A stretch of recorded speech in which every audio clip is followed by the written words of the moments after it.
anyone can dominate recovery, it is this man. Just because it comes in a can doesn't mean that you have to drink it from the can. But it's a good thing you can. You see what I did there? Bud Light Gelada, flavor that refreshes.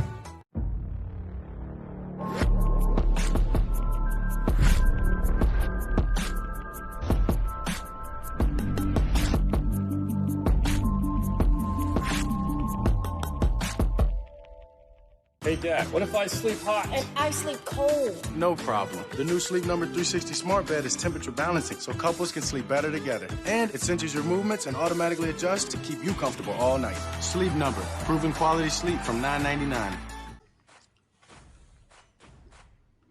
Earlier this morning, the NFL announced that the Denver Broncos at New England Patriots game scheduled for Monday at 5 p.m. Eastern has been postponed.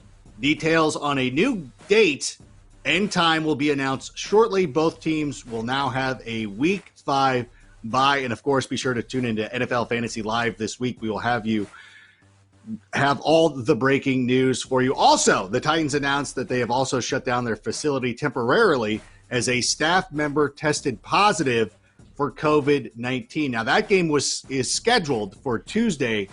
As we are talking to you right now, that game is still on for Tuesday. And again, be sure to continue to check back. We will have all the latest information for you as it becomes available.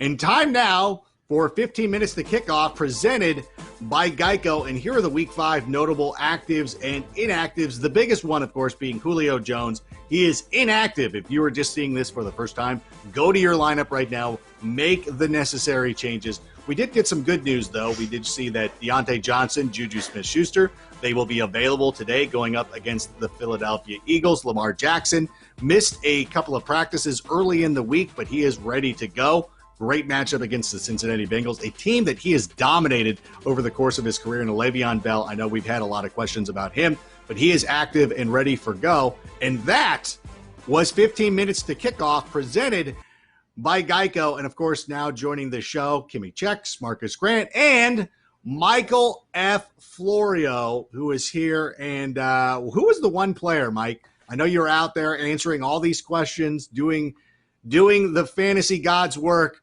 What is the one hot name that you've seen this Sunday? There was a few, but the one that I got the most questions about was Marquise Brown. A lot of people wondering what to do with him now that he is going to be active. Him and basically the whole Ravens offense gave us quite a scare this week, but they're all going to play. Some players I said I would use over Marquise Brown were Terry McLaurin, Deontay Johnson, Robbie Anderson, just to name a couple, and DJ Moore. And some that I said I would use Brown over, though, were Stephon Diggs. I said I would play it safe there and go with Brown. I said I would use him over Slayton, AJ Green. So just a lot of questions about the Ravens wide receiver this morning. All right. Thank you for that advice. And I guess now it's time for Sunday Fun Day. Wait a minute. Stop.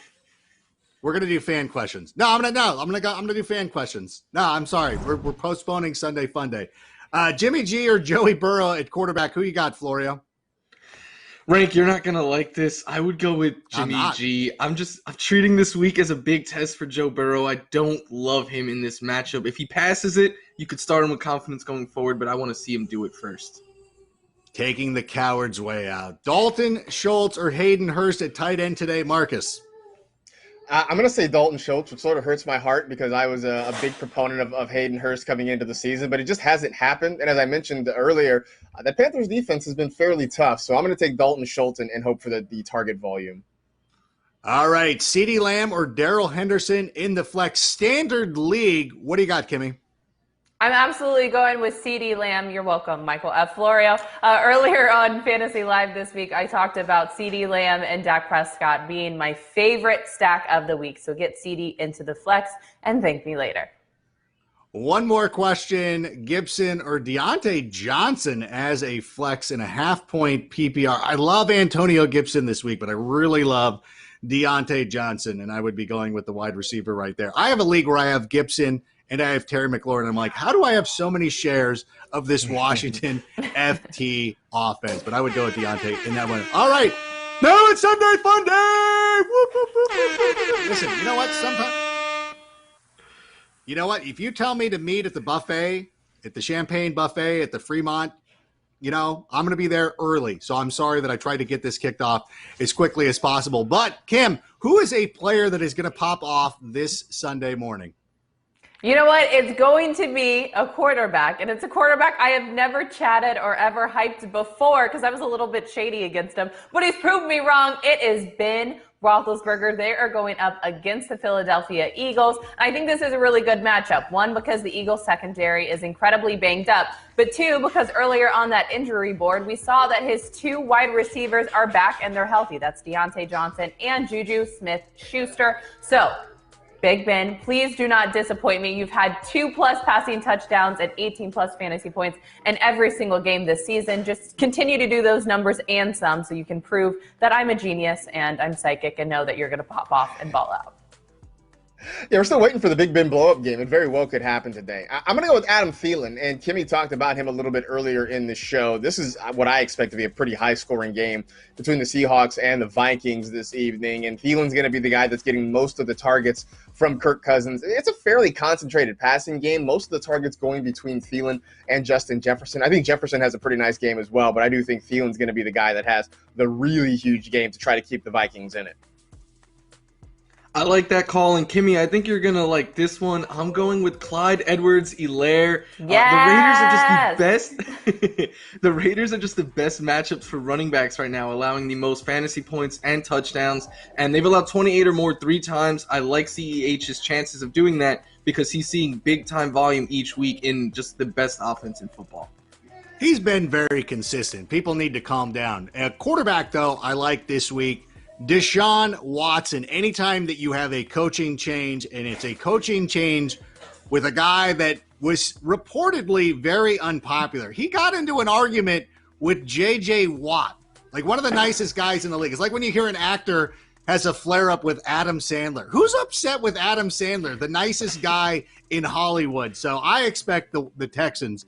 And listen, I say this as a guy who pulls for my friends down in Duval County. I'm an AEW guy. I'm Duval till I die. But I'm going to go with Deshaun Watson in this one. All right, favorite quarterback matchups. Marcus, why don't you lead us off here? And you can't use any of those guys that we just said. Okay, then I'm going to use Kirk Cousins. I mean, I talked about Adam Thielen having the big day, so why not go with his quarterback there? And look, I know all the narratives about Kirk Cousins in primetime games or whatever. I feel like he's sort of gotten over that a little bit. So I like him against the Seahawks, who've given up the second most fantasy points per game to the quarterback position. I think this is an opportunity for him to go out there and sling the rock and be sort of effective. And if you were hurting at the quarterback spot or you're worried about Josh Allen potentially on Tuesday, Kirk Cousins is a good option for you. I like Cousins as a streaming option this week, Marcus. I also like Teddy Bridgewater going up against the Atlanta Falcons, who are just a get-right game right now for all teams. They're allowing a ton of fantasy points to quarterbacks this year, and Teddy's been playing pretty well these last couple of weeks. I think that this is a game where they could have to put up points to keep up with the Falcons. Teddy is a top 12 quarterback for me in the Week 5 rankings. All right, you guys know what's better than winning football games? It's revenge winning football games, and that is exactly what Dak Prescott is going to do against his former head coach, Jason Garrett, and the New York Giants. He's been dynamic all season. That's because, well, his defense hasn't been, so then he has to play catch up. But I absolutely think this is going to be a huge matchup for Dak Prescott. I don't think that they're going to be in a situation where they have to play from behind, so maybe we won't see him throwing as many passing yards. But regardless, it's revenge, and he's going to ball out. Well, which side is it revenge for? You don't think Jason Garrett's going to? I don't know. It's a tough call. But anyways, let's talk about Kyler Murray, who I spoke of previously, and all the rushing yards that he has done. He has accumulated this year, averaging over 66 rushing yards per game. One of the safest floors in all of fantasy football. Now he's got the Jets, and even if it's a game where he doesn't have to throw the ball an awful lot, which I anticipate that he will. But he still has that floor with his running ability. He's been getting into the end zone, it seems like, every week. So I like this matchup. I think this will be a good opportunity for him. I still feel like you could throw a couple touchdowns to Kenyon Drake just to be cool, just to kind of, help us out. Just throw us a bone. That's all that we want. All right. Speaking of running backs, who is one that is a must start for this week? Florio, we'll start with you. I'm going to go with Todd Gurley this week, and it feels a little gross because Gurley doesn't have 90 scrimmage yards in a game yet this season, but what he does have is 5 touchdowns already, and I think he's in a good spot this week again to find the end zone against a Panthers team that is they're tied with the Raiders for most touchdowns allowed to running backs this season, and that's after allowing the most of the position last year. You can just run on this Panthers defense. We've seen it all year. I like Todd Gurley to find the end zone once, maybe even twice this week, but if he does, then I'm looking to sell high. All right, let's stay in this exact game, but I'm going to go over to the other team, and I really like the start of Mike Davis this week. Now, there are reports that Christian McCaffrey could come back as soon as week 6, so Mike Davis, please go out and have a day against the Falcons that have allowed 4 different running backs to have at least 19 fantasy points this season. The Atlanta Falcons are also second in the NFL with receptions allowed to running backs. That's 34. So Mike Davis, Teddy B, give him the ball and let him score. I'm going to go James Robinson here, who's having a fantastic season, the guy who sort of came out of nowhere and really took over that running back job in Jacksonville. Look, I know we sort of talked about the Houston Texans and maybe them rising up this week with the head coaching change. I still think their defense isn't very good against the run, and that is going to help Robinson here. They may have to throw the football a little bit more, but we've seen Robinson be able to go out and catch the football effectively and be part of the passing game. So I think he absolutely needs to be in your lineup this week against Houston. And as I move us to the wide receiver position, I will note that I would start Kareem Hunt, even though that matchup is tough. Now, our wide receivers, Kim, who is a wide receiver you must start this week? I'm like doubling down, tripling down, quadrupling down on the Panthers offense, which is why I'm going to go with Robbie Anderson. All I needed to do was get away from Adam Gase. Hey, that's a little shade there. He's had 5+ receptions and 50+ receiving yards in every single game this season. He's one of only 3 players to have that stat line. It's a really favorable matchup against the Falcons. All in on every offensive player on this team. So Robbie Anderson, go ball out for me. Earlier, I talked about DK Metcalf, so I figured I might as well talk about his running mate as well, and Tyler Lockett. I mean, we keep talking about this Seahawks-Vikings game and how there are going to be a lot of points scored. Tyler Lockett's the guy who's getting most of the targets, and he's the guy they're looking for in the red zone more often. Both Seahawks wide receivers are excellent starts. So Tyler Lockett, DK Metcalf, put him in. Have a day. Marcus, you've been talking up this matchup for both sides of the ball. You like Kirk Cousins and Adam Thielen. I do as well, but I also like Justin Jefferson this week. He has shown in the last couple of weeks that he is clearly their second option in the passing game behind Adam Thielen, and I think this is a game where it's a great matchup on paper. Seattle allows the most points and yards to wide receivers, but also I think they're going to have to throw a little bit more to keep up with Russell Wilson in that offense. I think you could start Justin Jefferson with confidence. Yeah, get involved in everybody in that game. I think my guy would have been Will Fuller, too, going back to all the points I was making about Deshaun Watson. Hopefully that Texans and Jags game is going to be a shootout. Speaking of which, DJ Chark, we like him. Like, I'm benching Derrick Henry because I feel like it's the safest thing to do. Yeah, I play DJ Chark. Florio's, he's scared. I'm shaking my head. I would He's do it. scared to answer. Well, thanks, everybody. Be sure to watch NFL Fantasy Live tomorrow. Same time as always. We'll help get you sorted with everything going into Week 5. Thank you so much for watching NFL Fantasy Game Day presented by Geico. Good luck, everybody.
Second down and 8. It is Anthony McFarland Jr., the rookie out of Maryland, across midfield.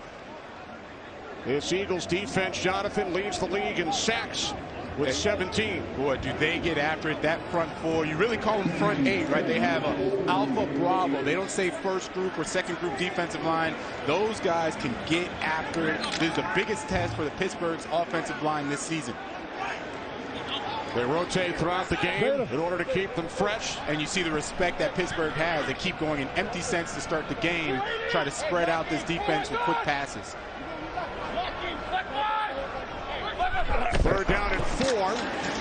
Roethlisberger complete for a first down to the tight end, Eric Ebron, the former Detroit Lion and Indianapolis Colt. How about this? Steelers have not scored an opening drive touchdown in their last 21 games, longest current streak in the entire league. Yeah, surprising. Now, part of that streak, Ben Roethlisberger was on IR for a lot of that streak, and they're trying to come back. But you see the evolution of this offense. Ben Roethlisberger spinning the ball out a lot quicker. You see empty sets, one-back sets. It's a big difference from what he used to do. Now that he's gaining the rhythm, you can see them possibly this drive or next game or two getting that touchdown. Roethlisberger calls timeout. 4 minutes in, first quarter in Pittsburgh with the Steelers on the move. Red zone at the moment. Houston working with it as a barber. In nothing's going to be my shade, especially for guys who tend to get razor bumps from ordinary razors at home. So when they can't see me, there's Gillette skin guard. A razor is made different and designed just for men with skin that's easy. Over the shoulder, 36 yards. That was Houston's first play from scrimmage. To break the mold as they go right back to Cooks. And nothing doing there. Dakota Allen and Joe Schobert, one of the first to get there. Now, James, big news on the defensive side of the ball for Jackson. Baltimore Ravens with their opening possession of the first quarter. And Lamar fakes the handoff to Mark Ingram, comes on the end around. That's Devin Duvernay.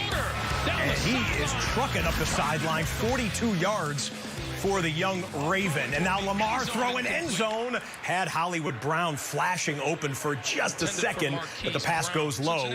It'll be 2nd and 10. Front 4. It's a good group. You know, I think that the addition of DJ Reader has made a lot of difference. Obviously, he's very good against the run. Josh Bynes came over from the Ravens, and I think he's helped solidify what was a very shaky linebacking core last year. And the Rams are now in the red zone against Washington. Let's listen into Goff and company. Snap comes at 1. Off the play fake. Swinging it out to Henderson. Henderson lowering the shoulder down inside the 5. And that's another thing, Daryl, that they're doing more this year. Sean McVay said we're trying to get the ball to the running backs more in the passing game than we did in 2019. Yeah, you want to involve everybody there, and it's going to be a by-committee style at the running back position, but all of them good at receiving out of the backfield, good runners in between the tackles. So you know, it's one of those things that's becoming more and more popular in the NFL, being able to roll out a very talented group at the defense during the course of the game. They do have Cam Akers back from a rib injury. Have not seen him yet at the running back position. This time, it's Henderson again, straight ahead. Remember, he can get a first down and not a touchdown, and it appears that that may be the case here. 1st and goal, indeed. Here's one of your staples. Watch the motion go across formation, then back, but keep your eyes on Tyler Higbee. Okay, we're thinking jet sweep out to the right. No, they're going to run a long trap back the other way. Here comes Tyler Higbee, and you're going straight up the middle to try and get into the end zone.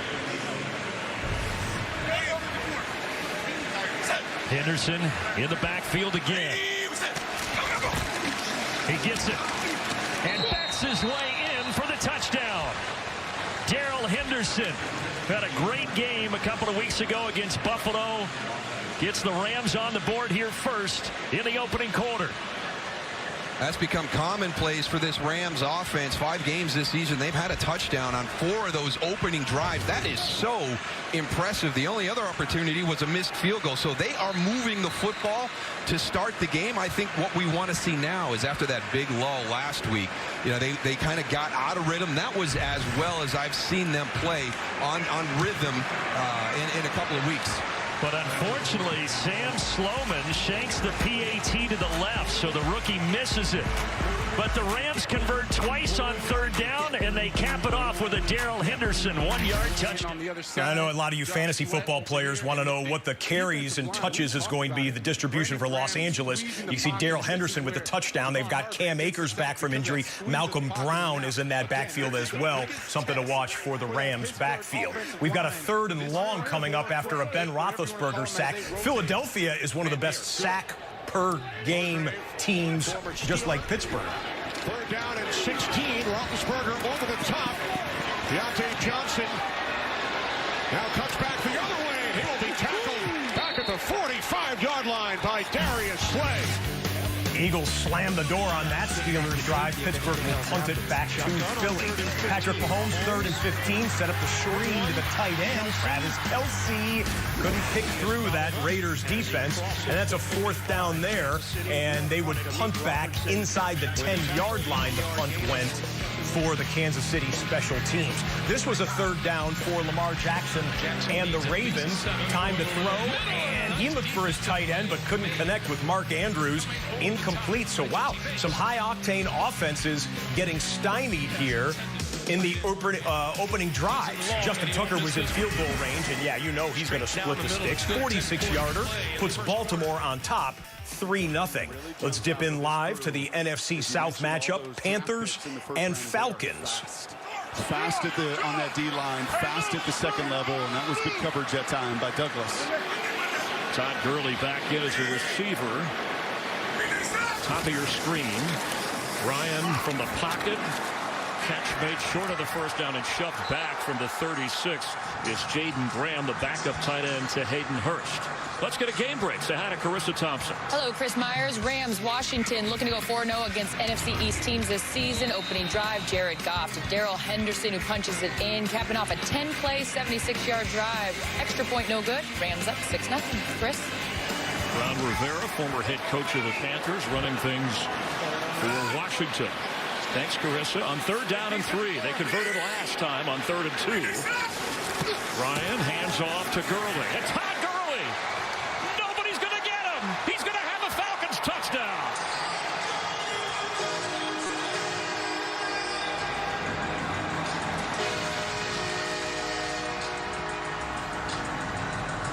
That's the 5th touchdown for Todd Gurley this year. Boy, there was an opening, and he took off. There sure was. I like that call, right? Oftentimes, 3rd down, you're going to try to throw the ball because you get man-to-man coverage. But look at James Carpenter, the left guard, Alex Mack, the center. They are just moving those people up front. And as I said, you get Gurley to the edge. That's where he's been most dominant in his career. Extra point. Younghoe Koo back healthy and delivers. I know there's that theory out there that Todd Gurley isn't the same Todd Gurley. That was his 5th touchdown of the year. He's among the league leaders once again in putting the ball in the end zone. Dip in to the Cincinnati drive. And 3 touchdowns, 2nd and 5. Burrow. Sideline, wide open. He's got his man. That is T. Higgins, and Higgins out of bounds. But way enough for a 1st down. Really nice route by the rookie, T. Higgins. He's been targeted 22 times the last 3 games, 12 receptions. I love his size. He's big. He's 6'4", 215 pounds. He's got elite ball skills. I like how he attacks the ball and plucks it out of the air. He's going to be a good one opposite A.J. Green. So 1st down. Cincinnati at the Baltimore 44. Mixon again. And Mixon a couple of tough, hard-earned yards. From one Heisman winner to another, let's check in on Kyler Murray. Oh, that was designed, and you know he can scoot 1st down and then some against the Jets defense up over the 40-yard line for the former #1 pick in the draft, and we'll cut back when we can to the Cincinnati drive as well to the current #1 pick in the draft. Kyler, good look right there. He was used to Big 12 defenses, you know, in college, so that's what the Jets kind of look like now. Early in games. Missed all of last year with the ankle injury. Burrow pulls it down, now throws, and his receiver slipped and fell at about the 30-yard line. That was Tyler Boyd, who has had a terrific season so far with 28 catches and more than 300 yards. Yeah, he's kind of the primary receiver right now for Burrow. He caught 90 passes a season ago in A.J.'s absence. Sure-handed receiver that seems to catch everything that's close to him. He just slipped coming out of the cut. It's Boyd and Higgins that really allow the Bengals to bring A.J. Green along smoothly instead of rushing him. And when A.J.'s not on the field or when he's not 100%, then all of a sudden you just put Marcus Peters out there. You don't have to worry about doubling him. And that allows them to get an extra defender down around the line of scrimmage to stop the run. On 3rd and 9, under pressure, Burrow spins away from trouble. Now going to escape it. And he's inside the 40 to about the 38-yard line. Terrific job by the rookie. Did Burrow scramble him close enough to get a look at maybe going for it on 4th? We will check.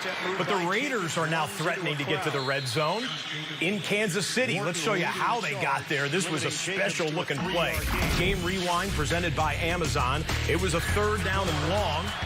And Derek Carr, who's completing a high percentage of his throws this year, very accurate this season so far, up top, and that's just hand-fighting between the DB and Henry Ruggs. The first-round pick for the Raiders stripped it away. He's back in the lineup. Ruggs is coming back from a knee and hamstring injury. Big gainer to get them here. Carlson, 54-yard field goal in the loss to Buffalo. Carr airing it out. Oh, he had a step.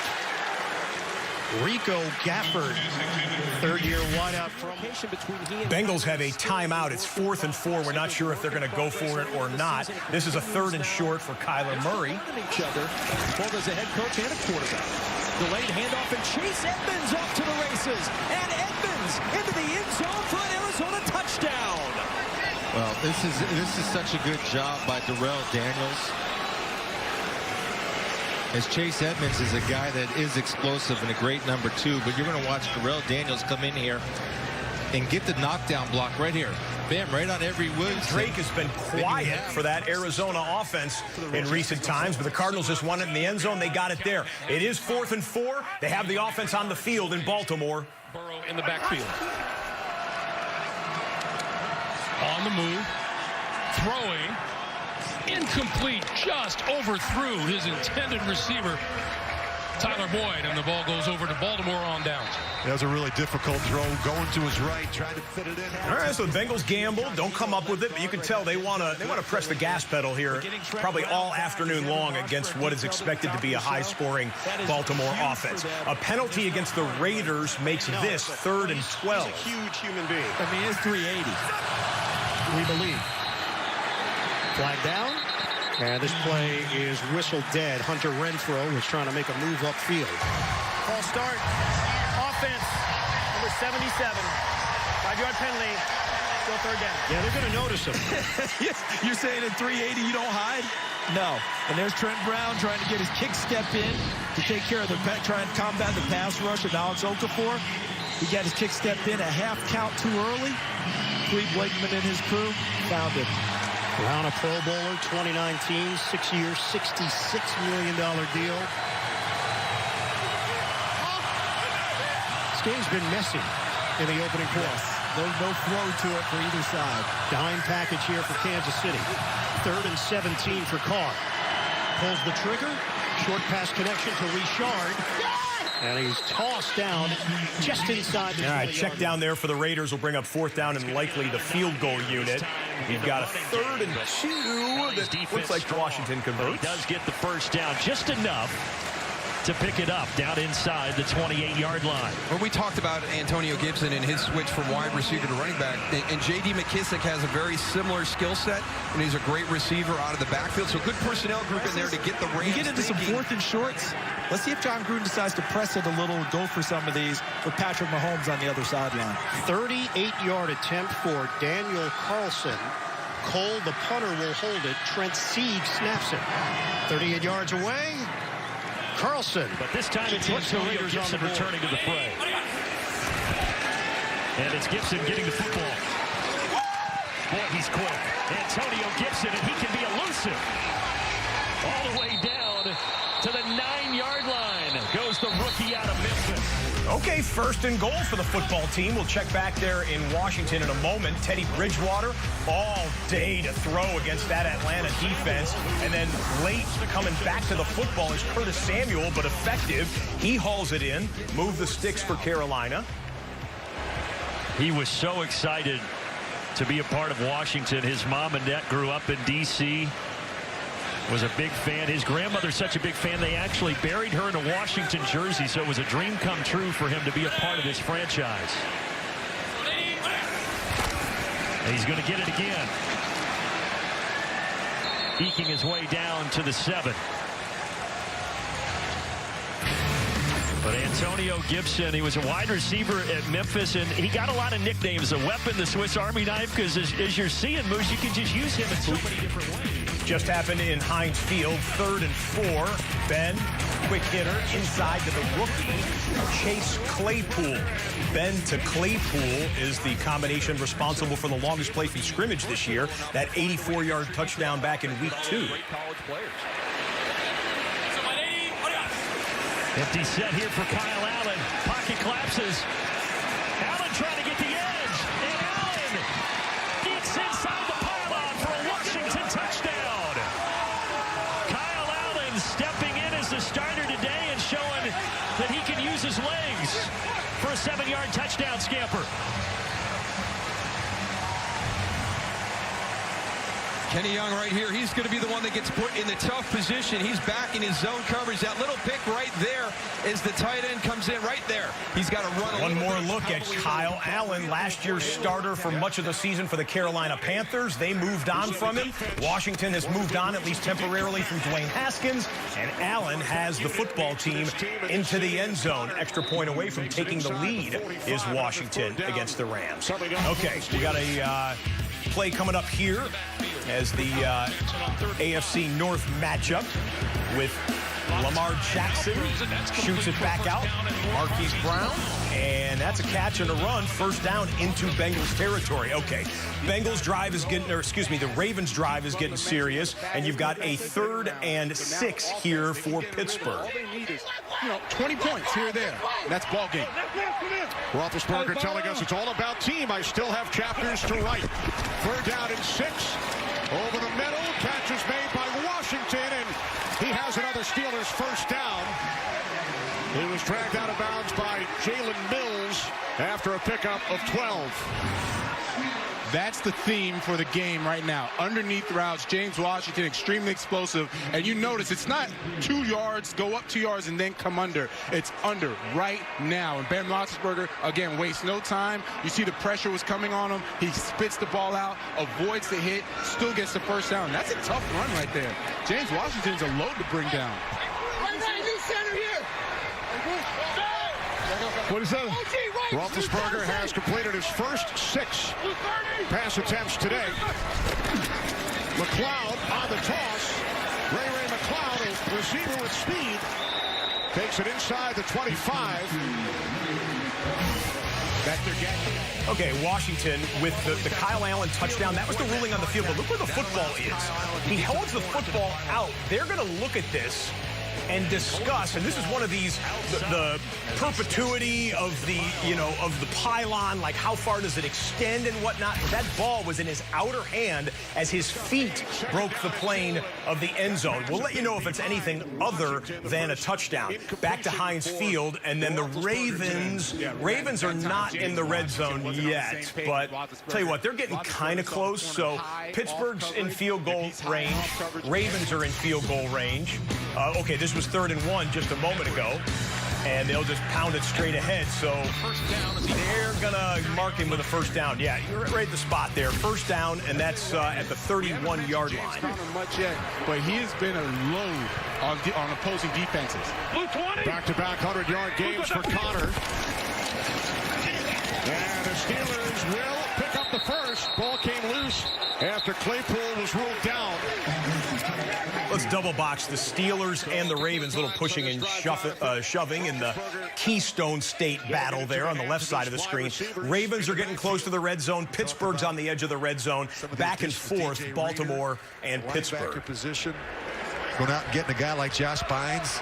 I just think they're stronger down the middle when it comes to defending the run. 2nd and 7. Murray got rid of it and incomplete. Almost picked off. LaShawn Sims routes, these now underneath routes right now at James Washington.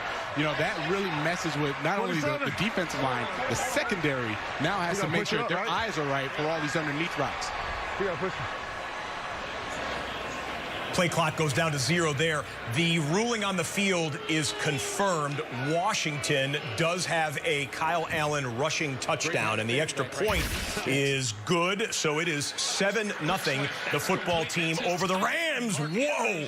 Up over the top, Mark Andrews. First down to just inside the 20-yard line. Well, Von Bell's got his hands full covering Mark Andrews. He is so good, especially on 3rd down. You see him at the top of your screen. He just runs a little slant route.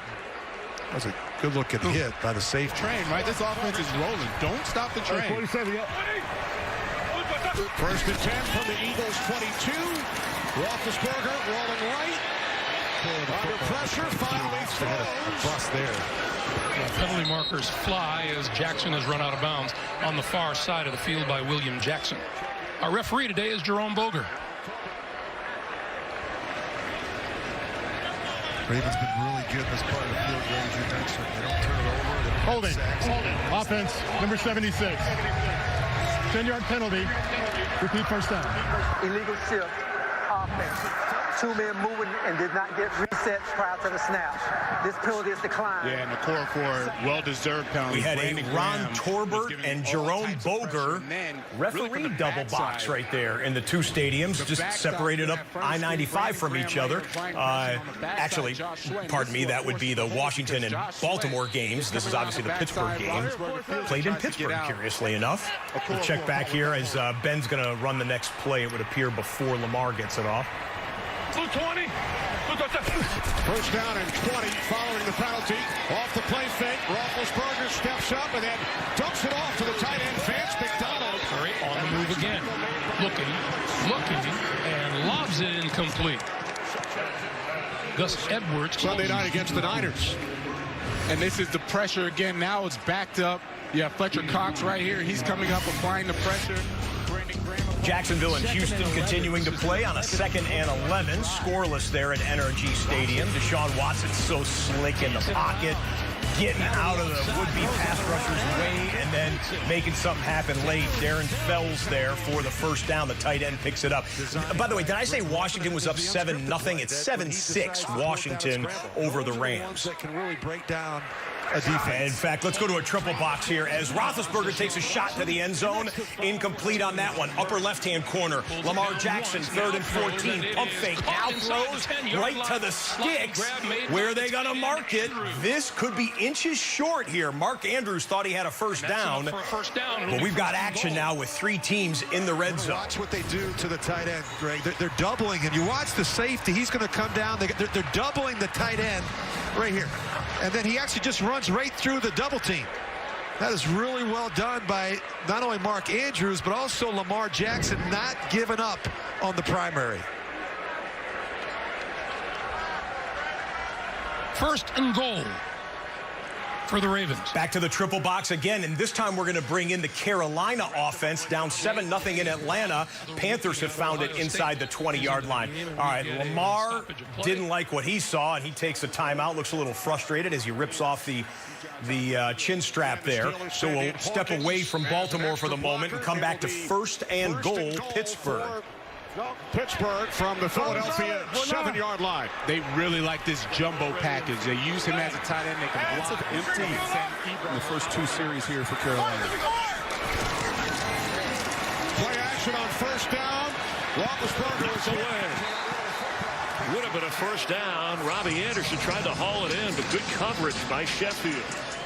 Juju Smith-Schuster running across the field. Kansas City with their next possession after Vegas got the 3-0 lead, and Mahomes, 3rd and 7, goes to Old Faithful. Travis Kelce lost his defender, and that's going to be a 1st and goal, Kansas City. Can we go live to Arrowhead real quick? We're going to pick up the Arrowhead play in just a moment. I'll show you what happened there in just a second. Now, let's go quad box. Bottom left-hand corner, Patrick Mahomes. You'll see the replays in a second. Mahomes just scrambled for a touchdown, Kansas City. The field goal is up and good for Carolina. James Conner plows his way down to about the 3-yard line. And after the timeout, Baltimore is ready for their 2nd and goal play. There's Mahomes. Just so crafty. He's a good athlete, not a spectacular athlete, but a good athlete. But his instincts when to run and how to run so excellent. And he gets it into the corner of the end zone for the Kansas City score. Left side for Ingram. And he won't get to turn the corner. He is brought down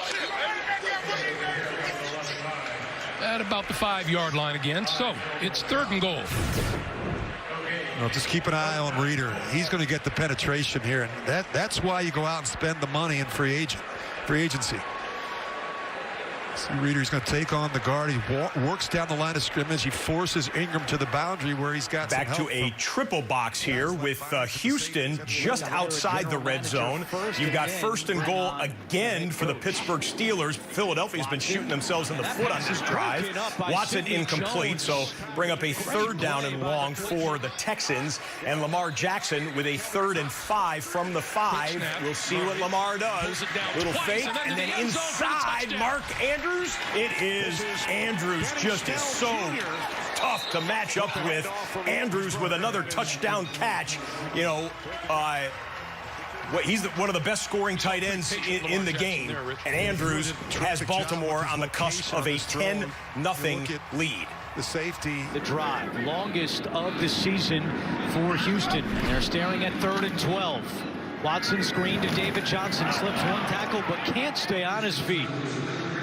Down at the 18-yard line. Benny Snell, they like him in that short down situation. That's a great tackle by the rookie. Snell remains in the backfield. 2nd and goal. Into the end zone is Claypool for a Steelers touchdown.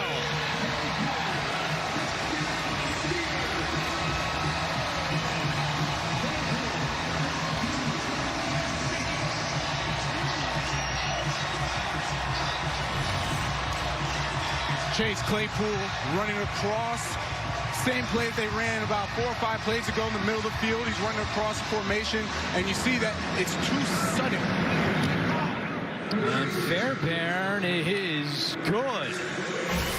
Not much room to win. All right, a couple of scores there. Let's rewind it back to the Arrowhead game between Vegas and KC. This was the play that we got to see the replay of, but there's Mahomes just, you know, whatever play was called, he's capable of taking it himself. That is his 6th rushing touchdown of his career. Mahomes with a little deke and a step back 3. Probably going to watch a little NBA Finals later tonight. He hopes after a Chiefs win over the Raiders. We shall see. A 3rd of the game, 4th quarter rallies. That's how it's been after the first 4 weeks of the season. Touchback here as we play in week 5 and check on injuries with Jen. Well, Chris, just a few moments ago, a very emotional Dante Jackson was carted back to the Panthers locker room. It's a toe. Back at FedEx Field, Jared Goff's next possession, start of the 2nd quarter. Wondering is a 13 for 13 start, so still 5 completions to go to get there. As they motion out Woods. Goff trying to make it 9 for 9. He wants a lot here. He wants Woods. He has Woods. And Robert Woods is in. Touchdown. A big strike. Jared Goff to Robert Woods. And the Rams are back in front on the 56-yard connection. They just give you so much to look at, so much to think about pre-snap that it can be distracting at times as a defender. And you're going to have Robert Woods cross formation in motion. So you've got him there. I'm actually watching Van Jefferson. He's the one that I think is going to get the ball 12. You know, and they run this little curl. You see him come right there. That's what pulled Landon Collins that way, and that allowed Robert Woods to get on top of the coverage. Robert Woods, who signed a 4-year, $65 million extension 3 weeks, and that's why. And Jared Goff says, man, he is a quarterback's dream. He loves throwing to him, and they look pretty comfortable there.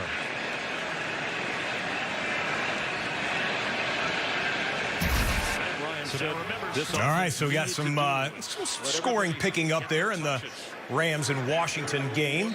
Back to Todd Gurley, who was the touchdown scorer here in the 7-3 game. Well, we were going to cut to this game, but it got to the end of the first quarter. So Atlanta still looking for their first win of 2020 with a lead going to the second quarter and the football.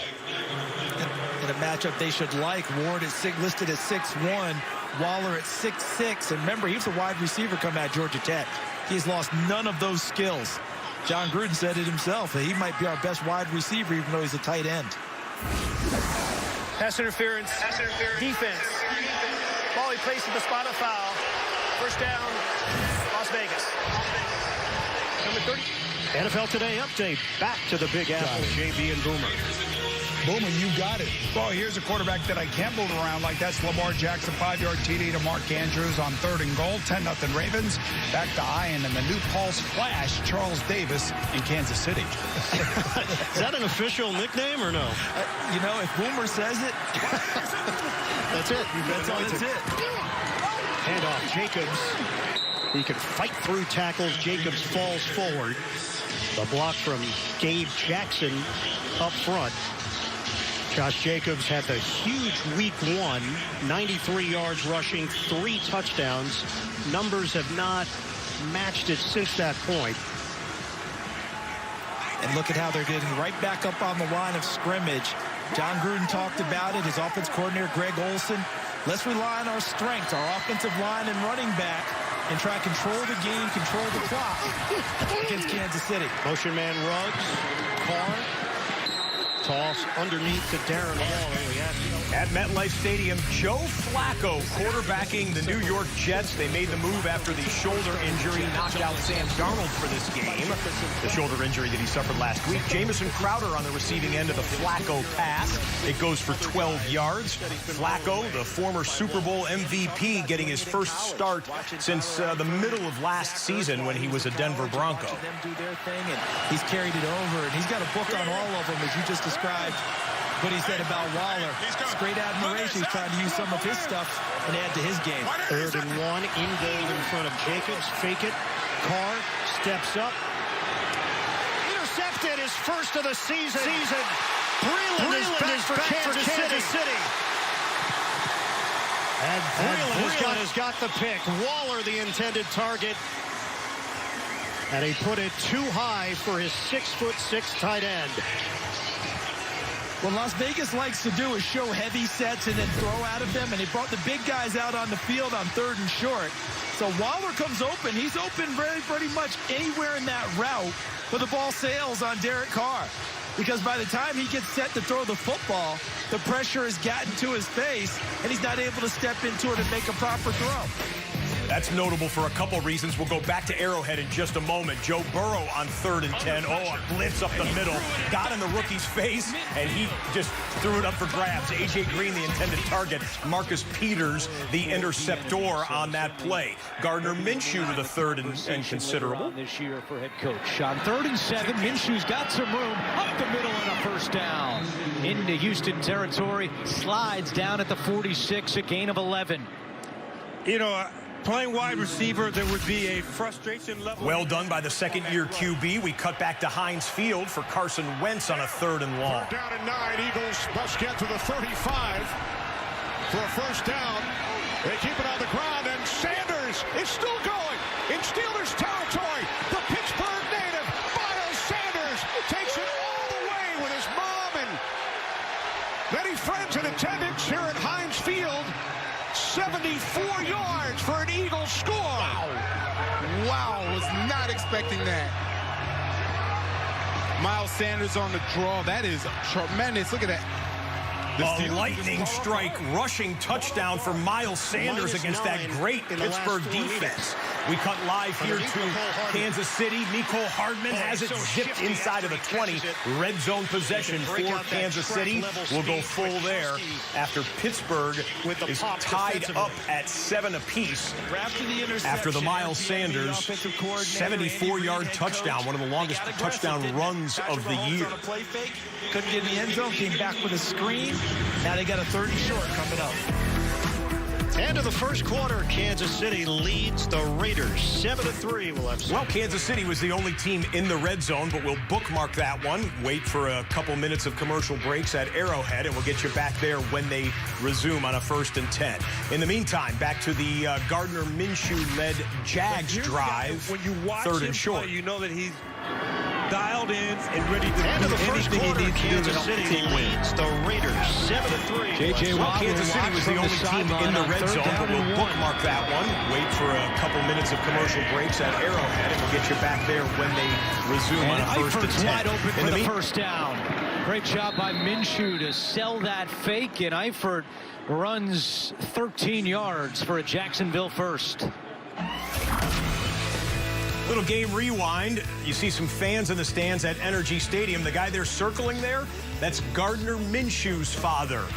Hey, your son's the quarterback of the team. Can we get a little better hookup? There are socially distanced seats in the 100 section. Mr. Minshew getting the bird's eye view of his boy on a 1st and 10. 9:40 to go first half. It's Robinson, and there was some movement. O'Shaughnessy left on that get set. Full start. Offense number 80. 5-yard penalty. Still first down. It's amazing how fast you look when you jump the snap count. I mean, he got off that ball. Every eye was right there on him. And he's ready to run a 40-yard dash right there. And what he's trying to do is get away from J.J. Watt.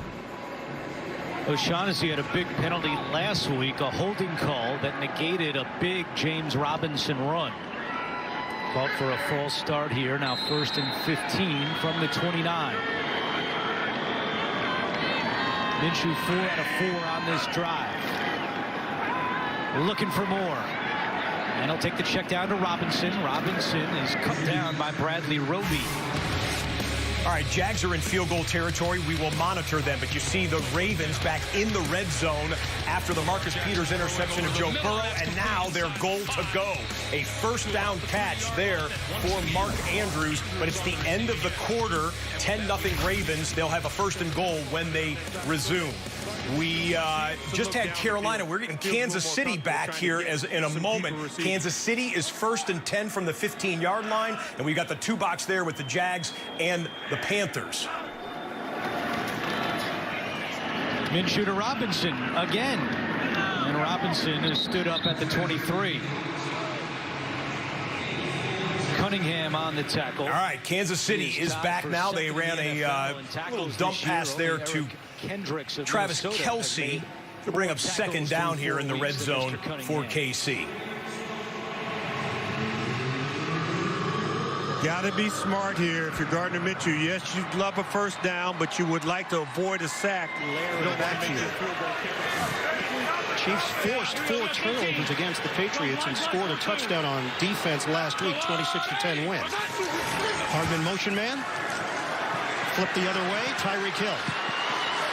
Hill busting through for the touchdown. Minshew taking a shot for the end zone. Incomplete, but a flag flies in from the secondary. The block from Kelce. And Hill bursts through for the score.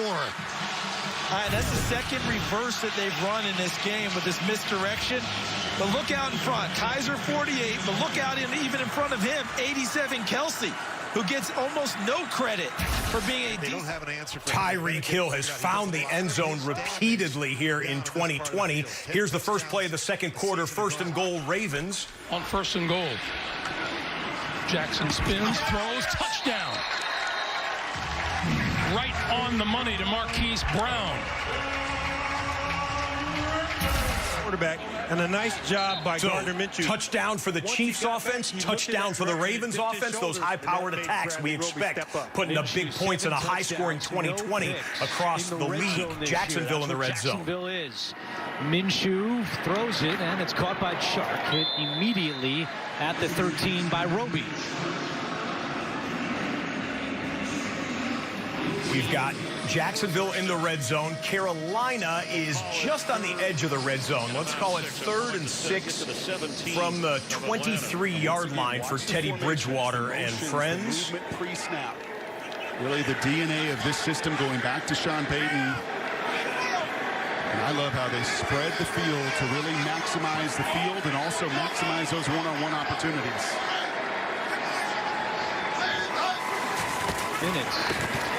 Bridgewater ran for a touchdown last week. Puts the moves on Scarlett and doesn't get much out of it. It looked good, but it didn't result in much, and it brings up third down.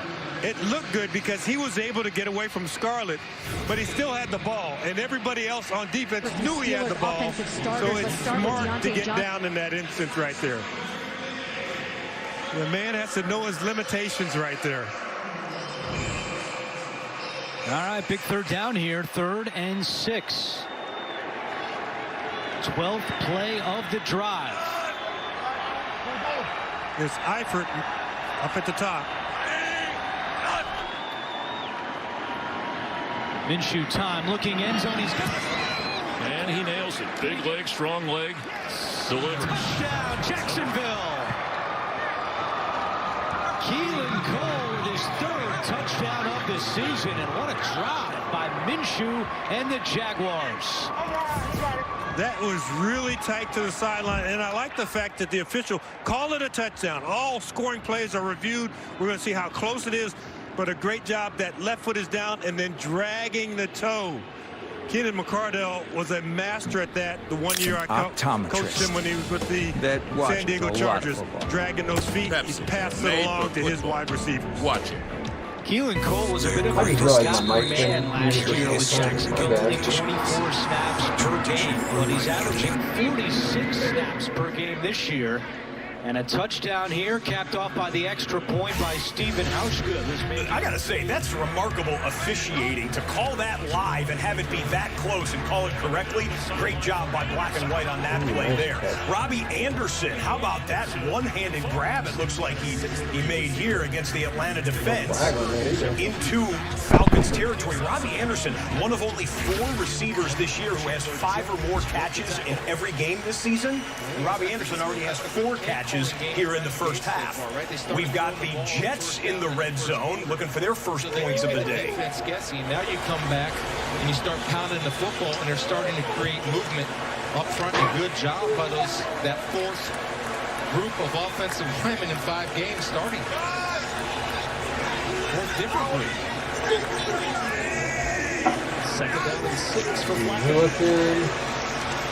As time that he finds Trayvon Wesco. Good.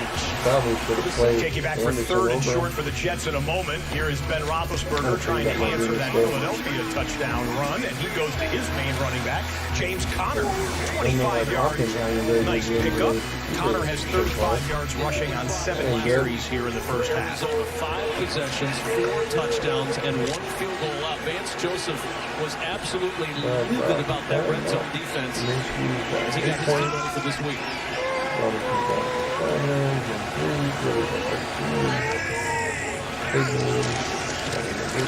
Wesco, the tight end, playing fullback on 3rd and 1. And Wesco is going to be short of the first down by about the length of a football. All right, this is not on Adam, but it's on every coach who runs this play because I think it's useless. I really do. This is not on anybody in particular because when you have Wesco, who's a tight end, who's not used to not seeing the cutback, see the cutback? He missed the cutback. If you're a fullback tight end, you don't know what a cutback is. If you're a tailback like Frank Gore or Le'Veon Bell, they see the cutback and they have 1st down instead of 4th down. All right, that's just the whole thing with me. It's just a pet peeve. I'll be all right. On 4th down, here's Bell. 4th and short. Hopping close to the sticks. I don't know that he got it. And based on the mark, he did not. Big surge up front for this Arizona defense. And the Jets maybe turned away on 3rd and 1 and 4th and 1. Oh, this is a good job of everybody fighting and Vance Joseph gets created. Arizona's defense, great stand on 4th down. That will stop the Jets' drive back to Heinz Field. 3rd down and 6. Roethlisberger to a wide open Claypool. Claypool inside the 5 to the end zone. His 2nd touchdown today. 32 yards from Roethlisberger to Claypool.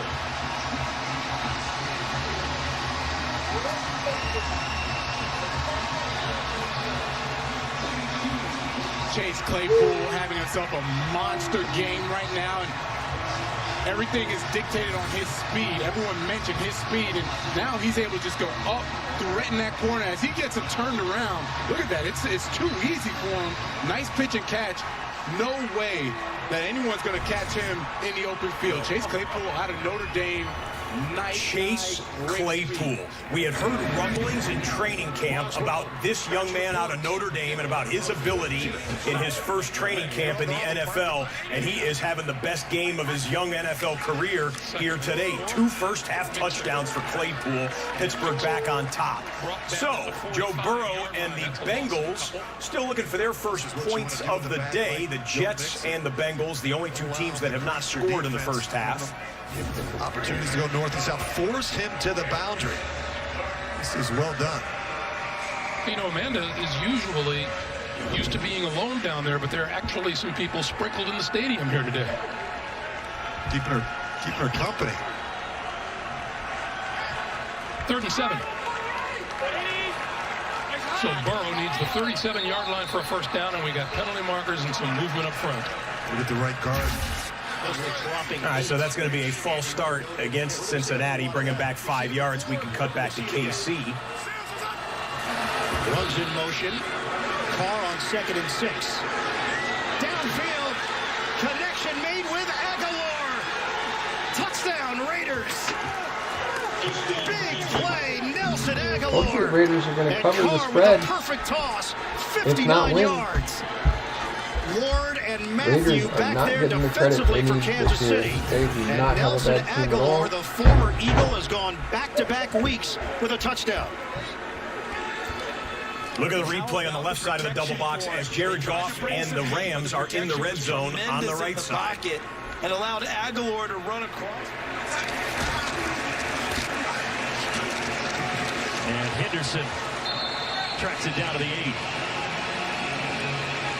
And again, that inside running game that we're starting to see from the Rams this season, as opposed to just on that outside zone. That's a great play call that we saw with Gerald Everett there. We saw that play earlier in the game, kind of the weak side lead, and now all of a sudden you come back to it, and it's so hard for that linebacker to come up and not take on that block, and then you just slip them. And a lot of times it hops like that. There's nobody around that lead guy that comes through. And if I did bet on that game, I would have taken the Raiders plus the points. Up in motion, handoff up the middle, staying upright, Henderson, and finally dragged down around the 2. Hard running for Darrell Henderson. We just kind of soft play. 3rd and goal upcoming for Sean McVay, the former offensive coordinator for Washington, now head coach for the Rams. Double box in Houston. Watson wide open over the middle is Fells. Breakdown defensively, and Fells makes a Touchdown, play. Houston. Touchdown, Houston. Misdirection and challenging the eyes of the Washington players. This time off the play fake. Goff rolling. Is he going to run it? Yes, and he goes in untouched. Touchdown, Jared Goff. I don't know about that spike. I think it slipped out of his hands with the raindrops, but it still counts for 6 points. And they're just giving them a little bit of everything. And again, Gerald Everett is a guy who's been a problem here matching up, and he's going to hold everybody right there. Watch all the linebackers hold on Gerald Everett, and then that gives Jared Goff the opportunity to get into the end zone.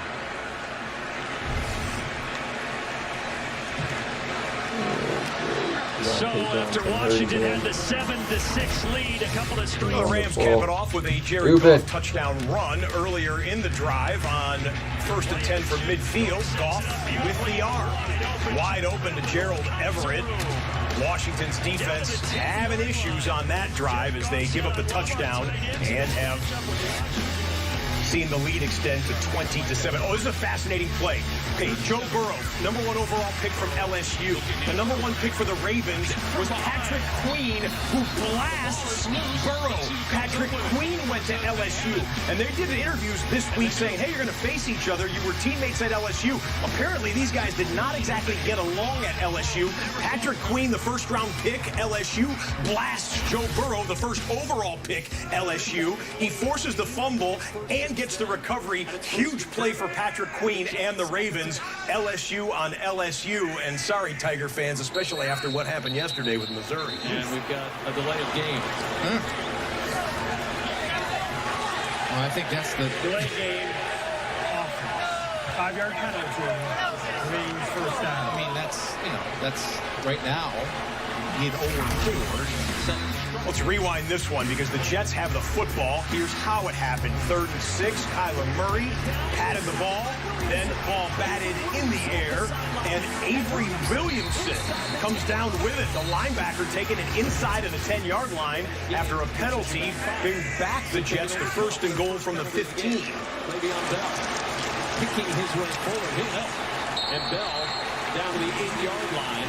Patrick Peterson with the tackle, but a 7-yard run for Le'Veon Bell brings up 2nd and goal at the 8. Well, he just has this unique ability of getting skinny in a hole. And what's just being able to find those holes and getting skinny and turning and be a small target for tacklers. And so far this game, he's done a good job of when he goes down, he's always moving forward.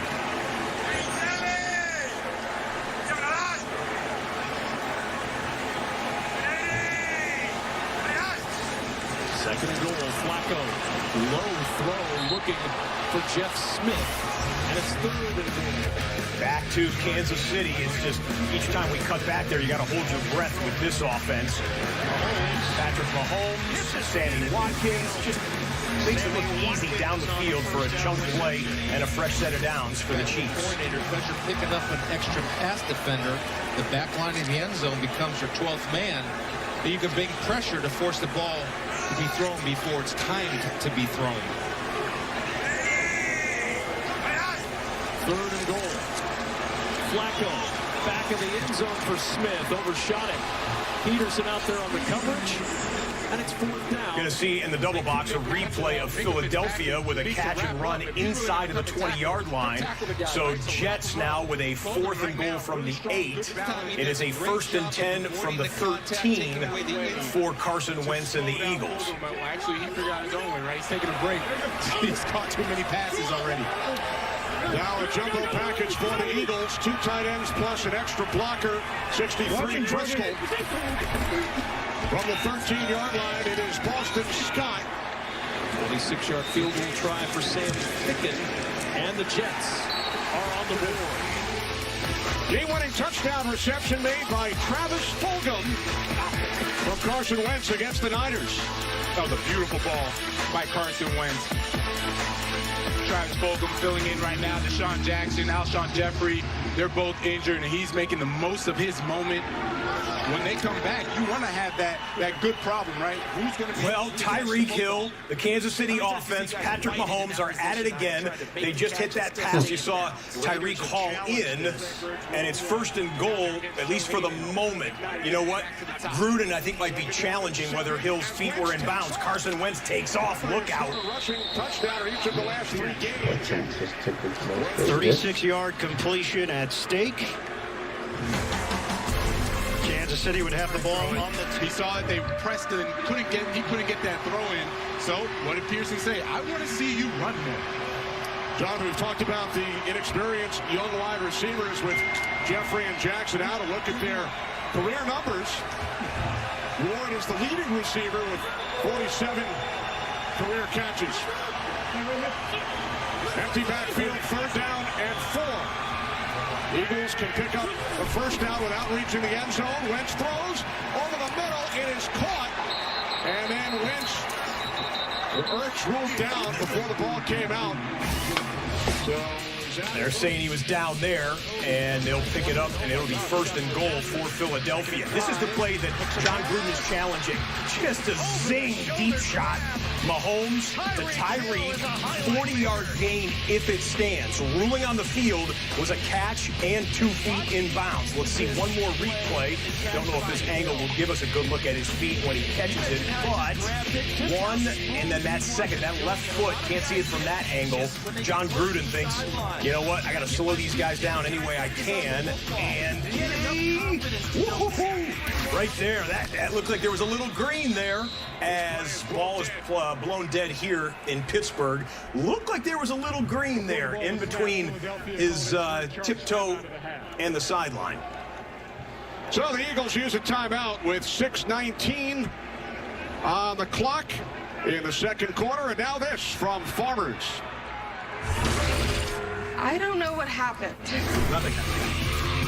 All right, they're going to commercial break there. Real quick one, probably just a 30-second commercial. We might be able to sneak in a play from earlier in this drive with Carson Wentz, or we could show the Rams play, guys, if you want to cut to that. Let's do this one earlier in the drive here. So on 3rd and 3, it's Wentz looking, ducking under a would-be sack, and then throwing. Travis Fulgham, who's been a key part of this drive here, catches it for a 1st down.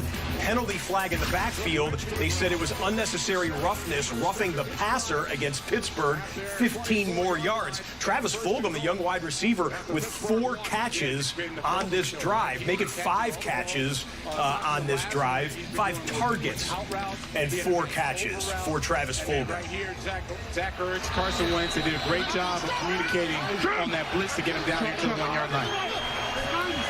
Fulgham split out wide to the left. He has 4 catches on this drive. Catches confirmed in Kansas City. It is 1st and goal for the Chiefs, and the Eagles pound it in. They got a touchdown. Philadelphia can tie it up with a PAT. And Travis Kelce squeezed it for a moment, and then the DB knocked it away. Good job by the Oakland defense, the Vegas defense, excuse me. They'll reload there on 2nd and goal. A replay look at Miles Sanders twisting. Yeah, he's across. No body part down there till he breaks the plane. Of the shoe before you get to the white, and that's why it stands. Remember, they called it a catch on the field. And how about this play here by Eric Harris? Remember earlier in the game, victimized by Tyreek Hill. It was called back because of penalty, but he fought Kelce all the way through and knocked it free. 2nd and goal for Kansas City. Option. And the Raiders made the right option, sticking with. Let's go back to Washington quickly. Kyle Allen, play fake, and then look who's in his face. The best in the game. Aaron Donald drops him with a just a lightning quick sack there. That is his 4th. He has 4.5 sacks on the season, does Aaron Donald. #1 among all defensive tackles. Chiefs trying to add to their lead. Mahomes out of the pocket. Mahomes tosses. Touchdown! A BB to Watkins.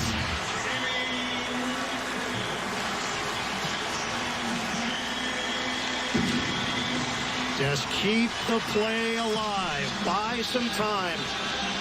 And if he does that, his receivers know we keep the play alive as well, because Watkins comes from across the field, understood his quarterback was extending the play, and he just kept going until he got into his sight line and was able to work his way free, and Mahomes found him. So it works both ways. So Kansas City has 3 touchdowns, 1 on a quarterback run, 1 on a wide receiver run, and now 1 on a quarterback throw to a wide receiver. They just picked their poison with them. For the 1st down, running loose.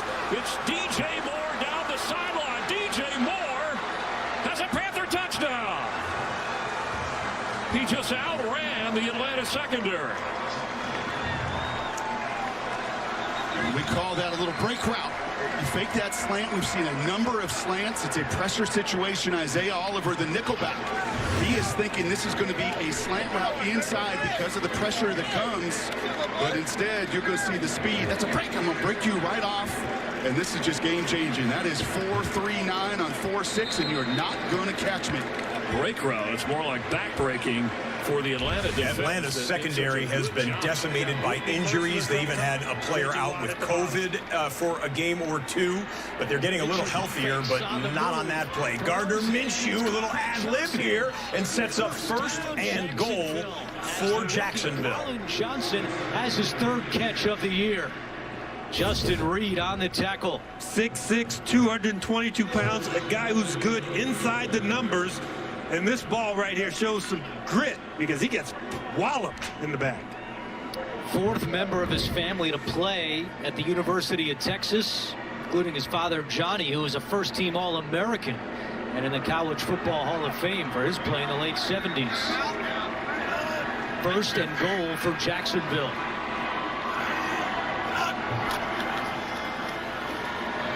Minshew, end zone, and miscommunication with DJ Chark.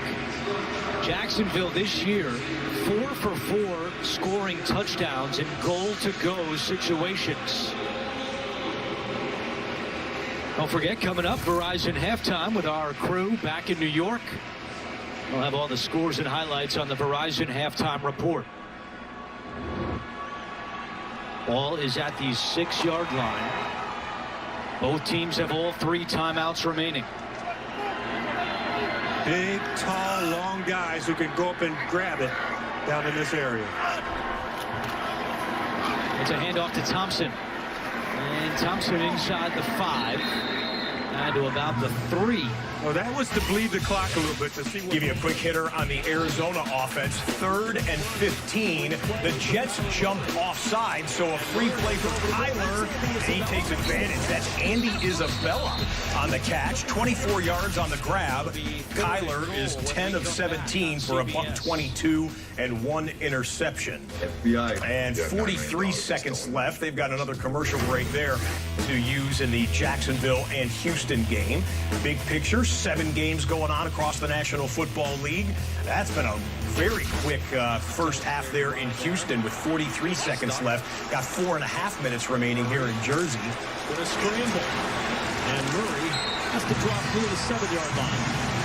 This is design run right here. How can you tell the difference between a design run and scramble? Watch the offensive linemen. The offensive linemen are going to go and release downfield right away.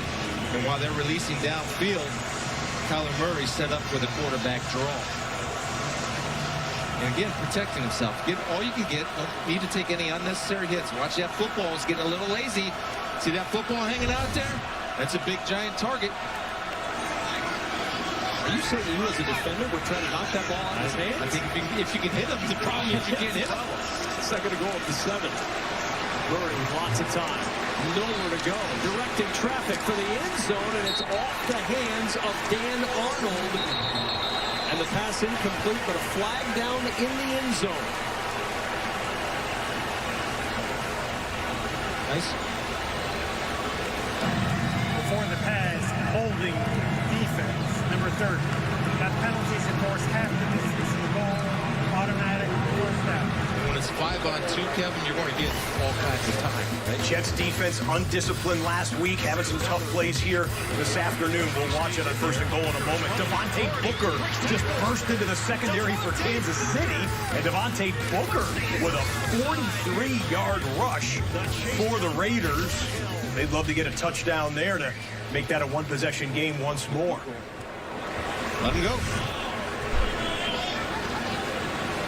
There's a problem against Denver. Denver got 7 first downs off Jets penalties.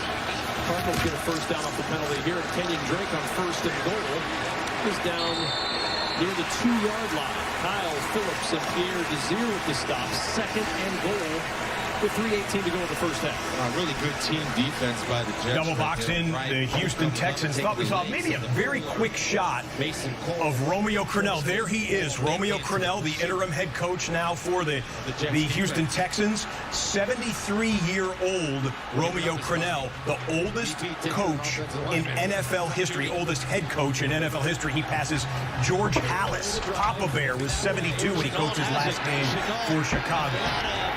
Houston defenders ready for it as well. Edmonds in motion.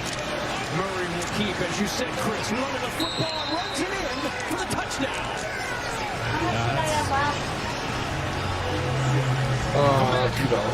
Needs it for a second half. I need a mop. Murray just fantastic with the football in his hands around the goal line. Described as a punt returner. I mean, it can wait. Quarterback. And when he gets in the open field, he sees tough to tackle like the best punt returners in the game. We've got the triple box there to show you where it got left outside, and the hailstorm ruined the bucket. Shotgun formation here. So runs in motion. Fake it. Whips it. End zone. Touchdown. A hot pass. Put a towel on a stick. And the Raiders offense is alive and well. Well executed. Dun, dun, dun. And what a delivery. There's Waller. covering the spread. How many times I got to tell you guys? With his size, he just goes inside and says, throw it up there towards the post. And Derek Carr happily aboard. 4 yards away, and Hauschka is no good.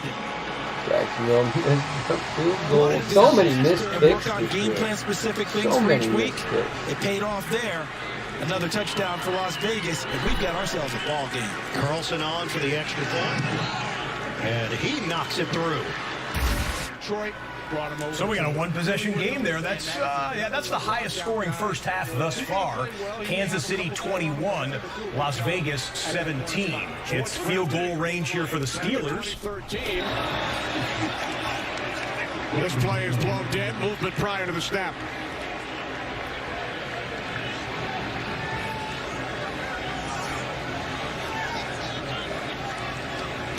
Encroachment. Defense. Number 94. 5-yard penalty.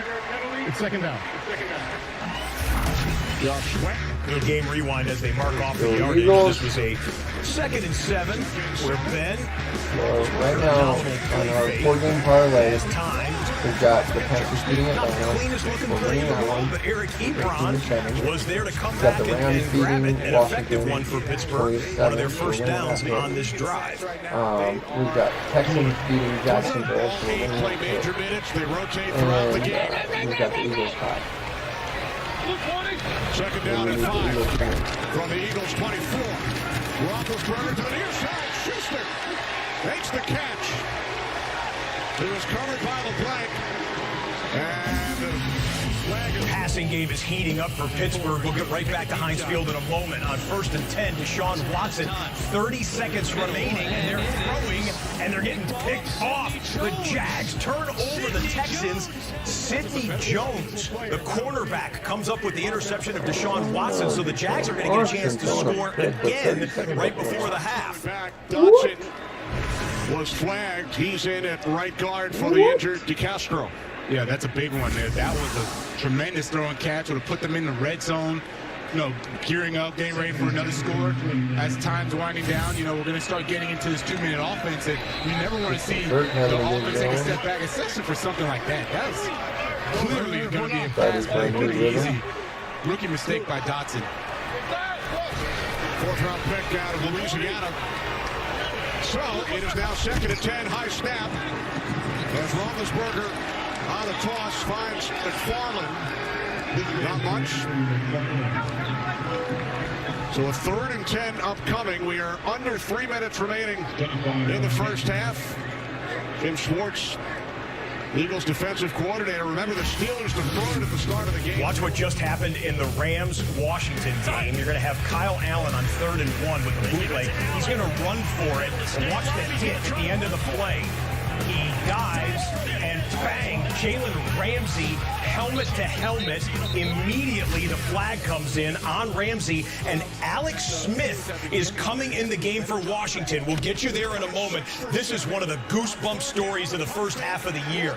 Alex Smith, 2 years ago in November, had one of the most gruesome leg injuries, broke both bones in his leg. They're going to the 2-minute warning there in this game. We'll show you Alex Smith going into the huddle there in a moment at FedEx Field. It's 2-minute warning. warning there in that game we were watching in Pittsburgh. It's 2-minute warning in Washington, so Smith is not going to take a snap. But we'll establish the story for you. You remember the gruesome images.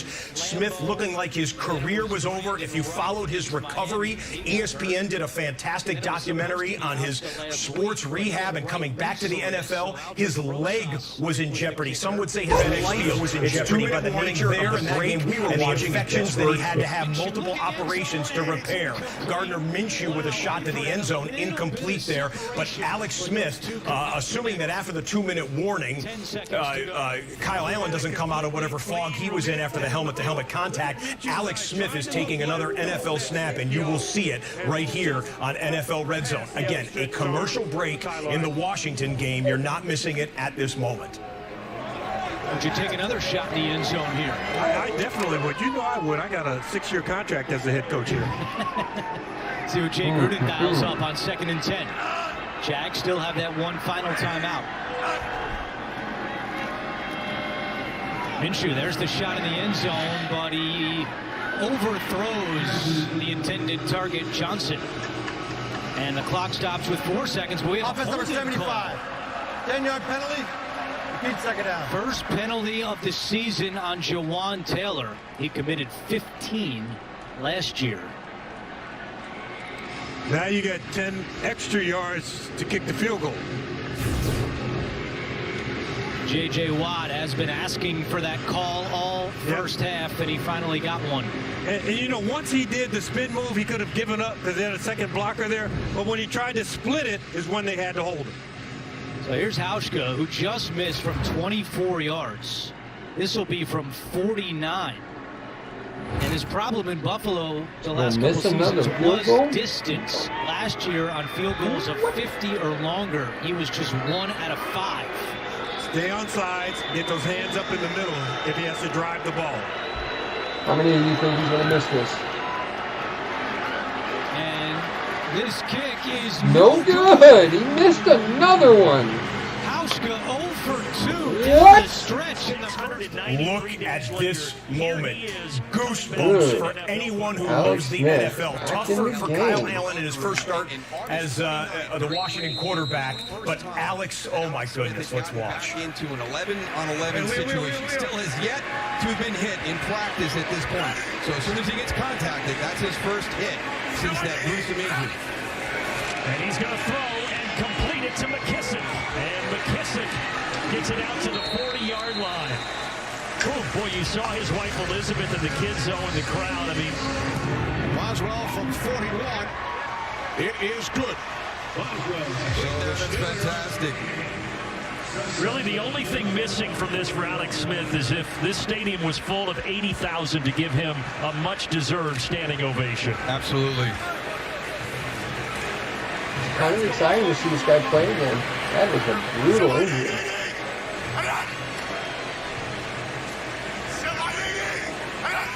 Now on 2nd and 4. Smith again stepping up and dropping it off at the line. They're going to say incomplete as he tried to get it to Terry McLaurin.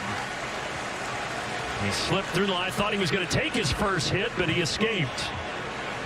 I mean, and this is one of the things that Ron Rivera wanted to see from Alex Smith during camp was, could he protect himself? Could he climb in the pocket? What was his posture like with bodies around him in a situation where the play broke down? I think right there, everybody who's nervous in this situation can kind of start to build the confidence that Alex Smith took the field with this opportunity. And now whistles with 1:47 to go here.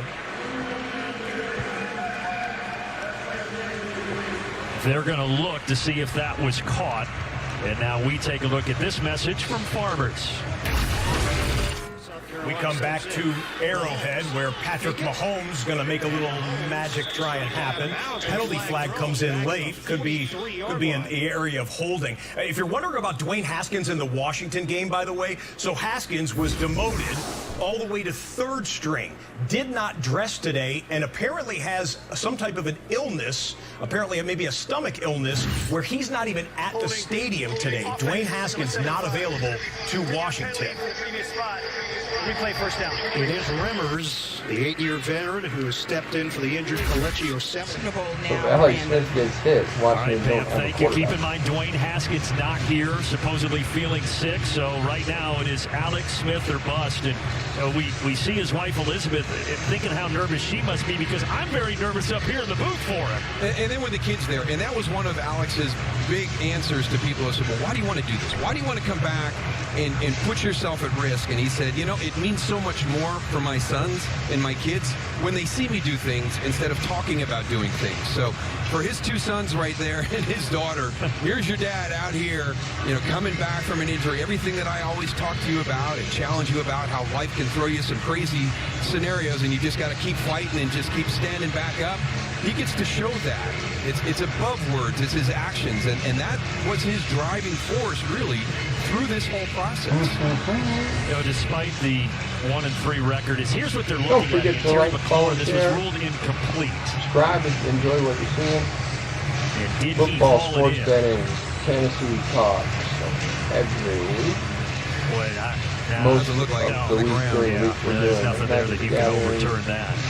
Gaming, So that would mean it'll stay 3-4. More Warcraft in there. 147 to go. But here's the call from Sean Smith. Sunday. After review, Football. on the field, stand. Second down, third down. College football yesterday. That Texas game to was get back to the big picture, we mentioned how big this drive is. A huge 3rd and 4 to try to keep this drive alive. And the one thing right now is you've gotten yourself to a point where you can flip the field. So that was the first thing. Let's make sure we at least flip the field and force the Rams. J.K. Dobbins just had a nice catch and run for Baltimore. Ravens are in field goal range in a hurry-up offense. Going for the end zone. It is incomplete. His story and Alex Smith, how inspirational is the Washington football team this year.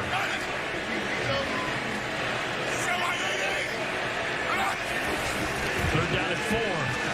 Some pressure. And there's the first time Alex Smith is hit as he's taken down and sacked. Back at the 37-yard line, Aaron Donald once again the disruptor. And a timeout taken here as Alex Smith thankfully does pop up and jogs off Jackson. And knocked out of the air. Play made by Darius Phillips. I like the fact that they're bringing some safeties and bringing some pressure on Lamar Jackson. Carolina's in the red zone. In fact, a 1st and goal for the Panthers. Bodies pushed towards the goal line. So it looks like they'll spot it probably around the 2.5-yard line. We'll double box them in with Baltimore, and we'll keep you posted if anything other notable happens in the first half there in Washington. 3rd and 10. Comes again. Jackson and pressure. And intercepted that time. It's intercepted. That's well done. It is intercepted. My mistake, and that is Logan Wilson with the grab. Really nicely done. He's gonna act like he's rushing, and he drops out, and the quarterback never sees him again. Pressure has been good. For them to go through frustration and determination that Thursday, Friday, guys were on it, guys were communicating. You referenced earlier, Chris, coming off the practice field together, watching more tape together. And when you have that many moving pieces, it is so difficult to have any continuity, especially in his own defense that really thrives on knowing where your teammates are going to be. We'll take a quick look at some of the night games. See what we're going to take money line spreads that way. Mike Davis touchdown.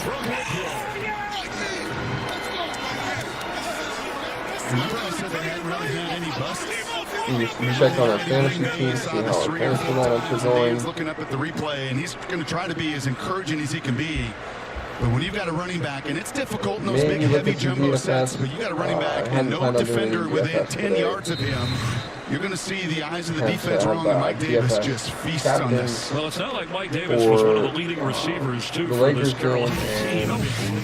Teddy Bridgewater has 261 and 2 touchdowns. First half. Patrick Mahomes, this is 3rd and 20, gang. 3rd and 20. Mahomes, let me just, okay, wait. Nick Keiser. Gotta pull that one in, but we just had to show that to you because Mahomes just doing Mahomes-like things. Should have converted 3rd and 20 right there. This was a 2nd and long for Joe Flacco. And ball comes loose. Came out late. Ball on the ground. Arizona pounces on top of it. We will check what the penalty flag is. They're going to review this play as well because Flacco was going down. Did his knee hit before the ball came out? I thought it came out late, but the ruling on the field is a fumble and a recovery by the Cardinals. Let's listen. Not even like a real fucking Indian first down. Arizona. And one thing you never want to do as a pass protector is you never want to lean forward or drop your head and lose vision of your target. That's exactly what Fan did. He got his shoulders over. Both of those touchdowns were answers. Okay, that one has gone to a replay review, a booth review, because it's under 2 minutes. You've got 3:40 remaining here. This one has the most time out of all 7 games going on. DraftKings has this new flash draft format. I'll try that out eventually. Running play. Jacobs ridden down as he crosses. Rams have a 2-touchdown lead, and they're going to go hurry up here with 55 seconds remaining in the first half at FedEx. Jared Goff and Jared Goff throws a pick. Boy, Cooper Kupp was deep, and the pass went shallow. Kendall Fuller says thank you very much. So turnover there. Washington going to give it back to Alex Smith. We'll double box in Alex Smith again in a moment after 3rd and 2. How many of you think the Raiders score right here? Let me know in the chat. Spagnuolo is so detail-oriented, a perfectionist, competitive bunch of guys. There was no Super Bowl hangover because the offseason was so unusual. Carr airs it out. Separation. Pulled in. Henry Ruggs. The speed. Touchdown. Touchdown Raiders. Raiders going to be winning at the halftime. And the Raiders go in front. Raiders in the point. Upset of the day. I called it.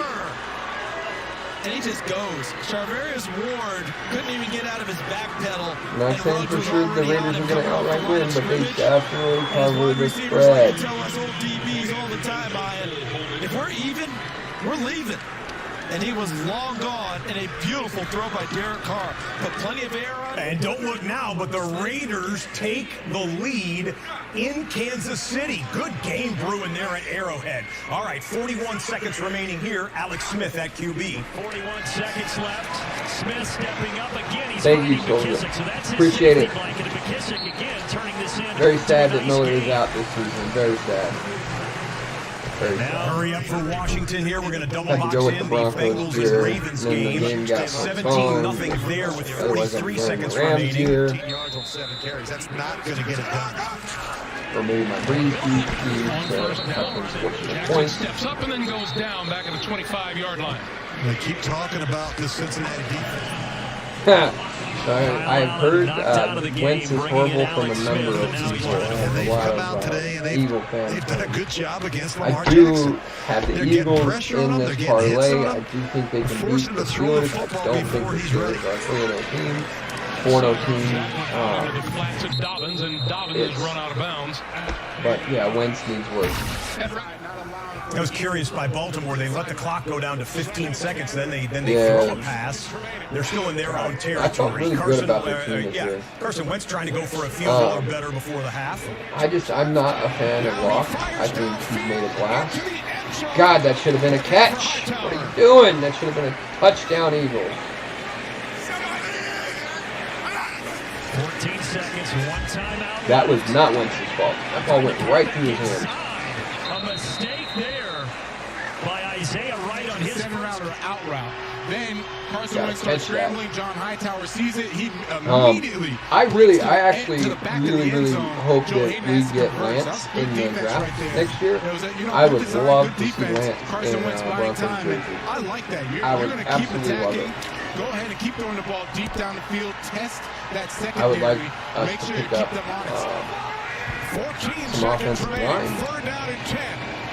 Wentz steps So we can protect our quarterback a little bit better. That's a catch. the catch is made. But inbounds are Fagel Whiteside. That's what we talked about. Eagles will try and clock it, but they will run out of time. That's why. What the hell were they doing? Why did they run out of time?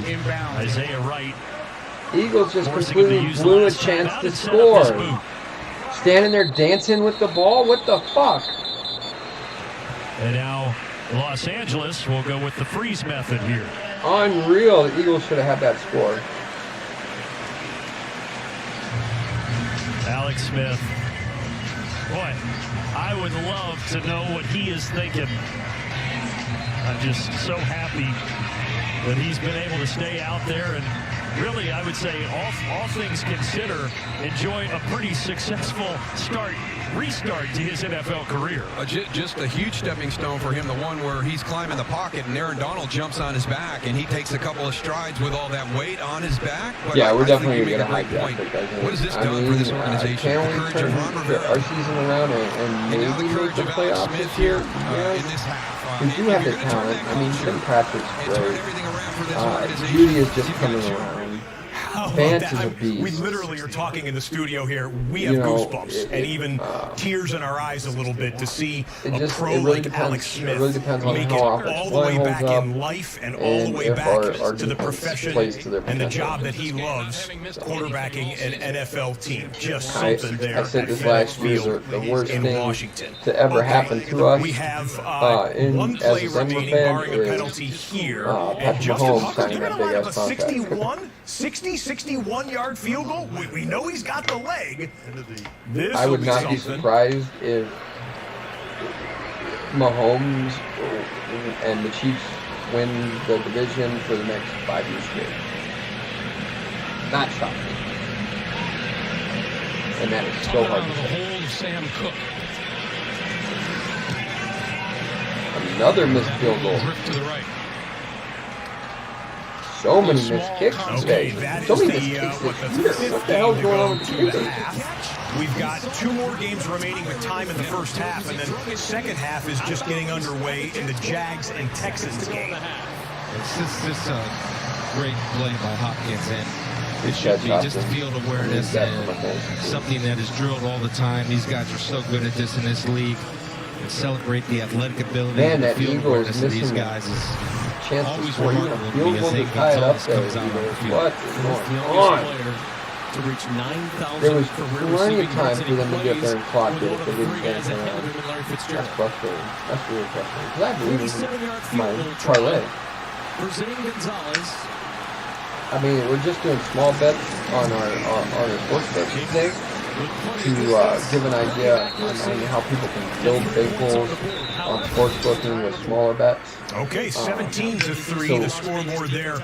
We started with $50 today. There's a penalty on that how flag. far I'll check it. If it takes the points off the board, I'll let you know. Technically, I started with $100. We got $100 more, so we put $50 on it because the Lions boost on BetMGM today was even money on DK Metcalf scoring at any point during the game. So at any point during the game, if DK Metcalf scores my $50 will win. Look, Locke's got talent. Locke's got talent. There's no doubt about it. He just made a penalty was against the Jets in the Cardinals-Jets game, but it was declined. It was not going to give Arizona the first down, and even still, there's only 3 seconds remaining. Bottom line is, keep the points on the board for the Cardinals. Arizona 17, Jets 3. Team all SEC, member Mississippi State, and you can just tell that it brings a little something, a little attitude to this team. Brings a little juice. We saw that last year on Hard Knocks. This year he's been quieter about it, but still that same intensity. And he said this week we've got to quit. Who thinks the Chiefs scored before half? We have to play as one with our 11. The Raiders are one of the 3 teams that hasn't forced touchdown or field goal. Indianapolis and Jacksonville, the other 2. Mahomes. What an angle! Patrick Mahomes to Travis Kelce. It defies Best rule in football. Okay, it's one thing to extend the play, but it's another to complete one where you're rolling to your left as a right-handed thrower, and then you throw back to the inside. You can't not like watching this. Mahomes, what do you want? He plays a different sport. There is no coach on earth that would allow a quarterback to throw that pass, except for Andy Reid and Patrick Mahomes. amazing. Taking a shot. Watson, he's got an arm as well. Just That's a can't, catch, as a and that's going to be football fan, 15 you yards on a cannot personal foul. not Defenseless receiver. watching Houston is in Patrick business Mahomes here. play. First drive of the second half. 3 yards. Josh Jones got It's up, just and not okay. what did I do? You led with your head. You've got to use your shoulder right there. Yeah, you can take a shot at him. Mahomes is not You only can't good, lead but with he's your helmet. entertaining. That helmet is down. The crown of the helmet's going right at Cooks. And that's just something that you can't Okay, so do. lightning Helmet round down. on DraftKings. I just did $1 one really quick just to see what it's like. Automatic first down. That's what we ended up with. We ended up with pick 1, Patrick Mahomes, pick 2, Edwards-Helaire, pick 3, Jacobs, pick 4, Hunter Renfrow, pick 5, Tyreek Hill. Houston trying to win for the first time this season, winning for their new interim head coach, Romeo Crennel. And Houston has beaten Jacksonville 4 straight in the division rivalry. It's a good call by the officials. We want to get that posture out of the game as much as possible. Gene, I was so tough, I never felt like I was defenseless on the field. And you know what, James? You weren't defenseless too many times. I will guarantee you that. I was scared, though. You're just defenseless in the booth now. We got all of us coming at you. That takes the ball down to the 21. That's a huge confidence builder for Brandon Cooks to develop that with Deshaun Watson, to know that you can throw that ball in the hole. We'll see. Watson on the move, chased by Chason, and Watson connects with Randall Cobb down at the 15. Pickup of 6. And we are just being told that Josh Jones was ejected. We saw him off the field for that play. Weren't sure yet, but the announcement was made. Jones tossed out of the game. So Jacksonville defense already without its 3 best players now loses its second leading tackler in Josh Jones. Daniel Thomas comes in, the rookie from Auburn, 5th round pick. He's going to be the new safety. Talked about Wiggert being out for the ball game, Wilson being back, so you're right. You lose one of your starters, you had already lost the Thing backup. says Z Gonzalez down to just the kicked 4th an guy back there. 89-yard field goal? What the fuck? And it boils down to is communication an issue? Oh, it's not. It can't be that. It's 47-yard field goal. Really without 5 starters on defense if you factor in says DJ Hayden, who was put in 49-yard field IR goal. earlier this week.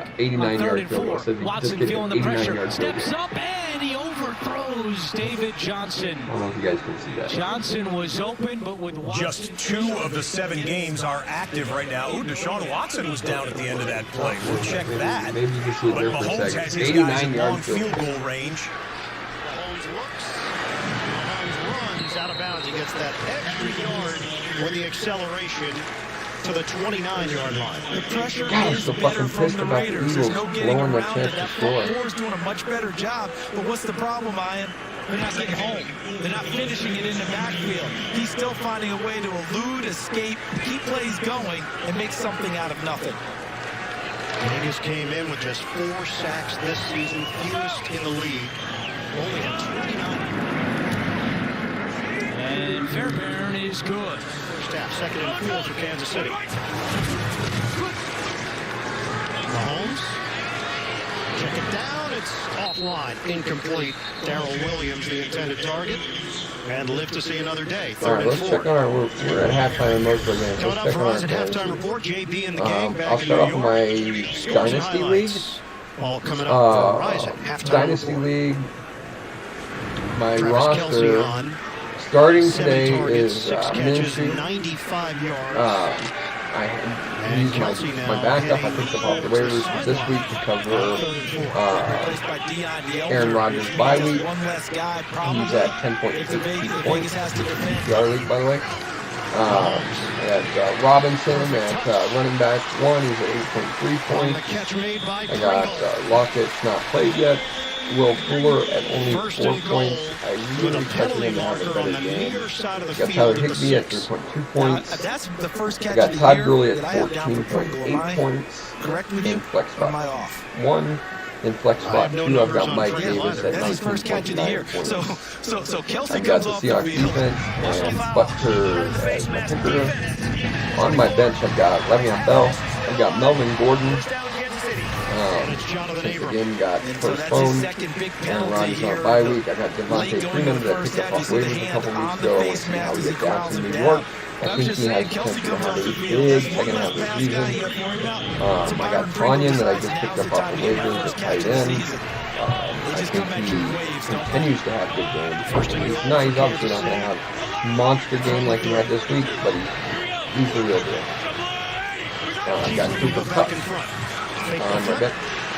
I've got Lazard on injured reserve and Barkley on injured reserve. So we shall see. Right now, I'm happy with all my starts. I don't think that I would have started anybody else. So a lot of times you get assignments confused. Over They danced Fuller, with but him I as just Max I Crosby at couldn't do it. defensive end stood up and ran with him. Fuller has a And good then game. Morrow I filled still the think it's a alley good so game. perfectly, almost like a free safety. Especially because they're going to be throwing you're down. Loss of 1 on the play, 2nd and goal with 53 seconds to play in this first half. Fun one so far in Kansas City.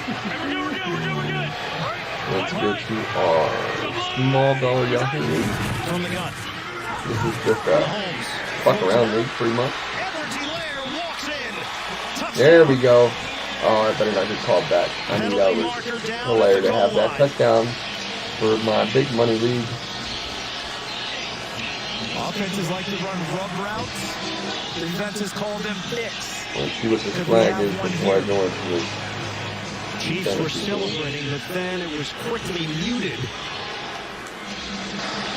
Offensive pass interference, number 87. Yep. 10-yard penalty from the previous spot. Fuck. Replay, second down. Watch Kelsey, 87 in red. As he sets up there, if he just runs through him. Yeah, they dinged the Chiefs on that one. We stepped away from Deshaun Watson when he was laying on the ground. This was one of these body weight moments, but the Jags defender lets up at the last second, tries to. We haven't seen a lot of body weight calls. Remember, that was the penalty that was in vogue for seemed like about a season and a half in the last year or two. But no flag on that play, and This we is my think fucking round. Watson is And just I fine. mean, Maybe got the win like my knocked out. receivers on this team are out of this world. And yeah. So I did trade for a running back. I got a running back coming that Third and goal. I've got James Conner coming. Again. I traded Amari Cooper for him. Third quarter action is going Amari on. Cooper and Falcons with the first possession of the second I traded Amari Cooper and Leonard finds Fournette himself a hole. It's a 20-something yard game. So I've got, starting this week, I got Drew Brees, DeAndre Hopkins, Amari Cooper, Mike Davis, Falcons need a couple of touchdowns to take the Leonard lead there Fournette. against Carolina. Yep. I think Denver does draft a quarterback if they get a shot at trading. Third and goal for Kansas City. Mahomes. Pump fake. Looks. Trying to buy time. And tosses it at the Come end on, zone. Mahomes. Incomplete on a bounce. So fourth down, where you expect to see Anyways, I Harrison started Butker Leonard in the field goal Fournette. unit come I on to knew try it and was tie it up for the risky, but Chiefs. I really, Third quarter action I should have started Devontae Freeman, honestly. That's literally the only other running back in this league except for Zeke Johnson. Handles himself a And then I've got tight end. I'm playing Schultz over Johnny Smith because we don't know what's going to happen with the Titans game. No clue. Probably going to get postponed. USC play from back in the and then I started Sharp. just getting it done. He's over I 100 yards as Todd Gurley looking on back that on it, I wish I would have started Anderson over Sharp, but but I just expect Sharp to have a better game. He's only sitting at 1.4 points. Arrowhead. If anything happens with Then I've got Derek Matt Carr and the Raiders Stevens, with 28 and seconds I've remaining, got we'll Matt post Ryan you in my on that. Superflex But spot. third quarter On action my bench, right now Johnny live, Smith, Atlanta. Devontae Freeman, Robbie Anderson, Devontae Adams on a bye week. I told you my receivers are fucking nuts. So, yeah, I've got Adams, Hopkins. But this is the hitting, man. This is rallying. I had Cooper. I'm trading Cooper. This is what you're not Sharp, seeing Atlanta's defense Thielen, do, right? So you throw underneath zone, and it's that collision. And I right got there. Adrian It's that Green collision still. point. Ridley's got to bring that in. shitty, but whatever. And then I've got Rigor, Eagles receiver on my end reserve. I've got Will Lutz at kicker and Baltimore.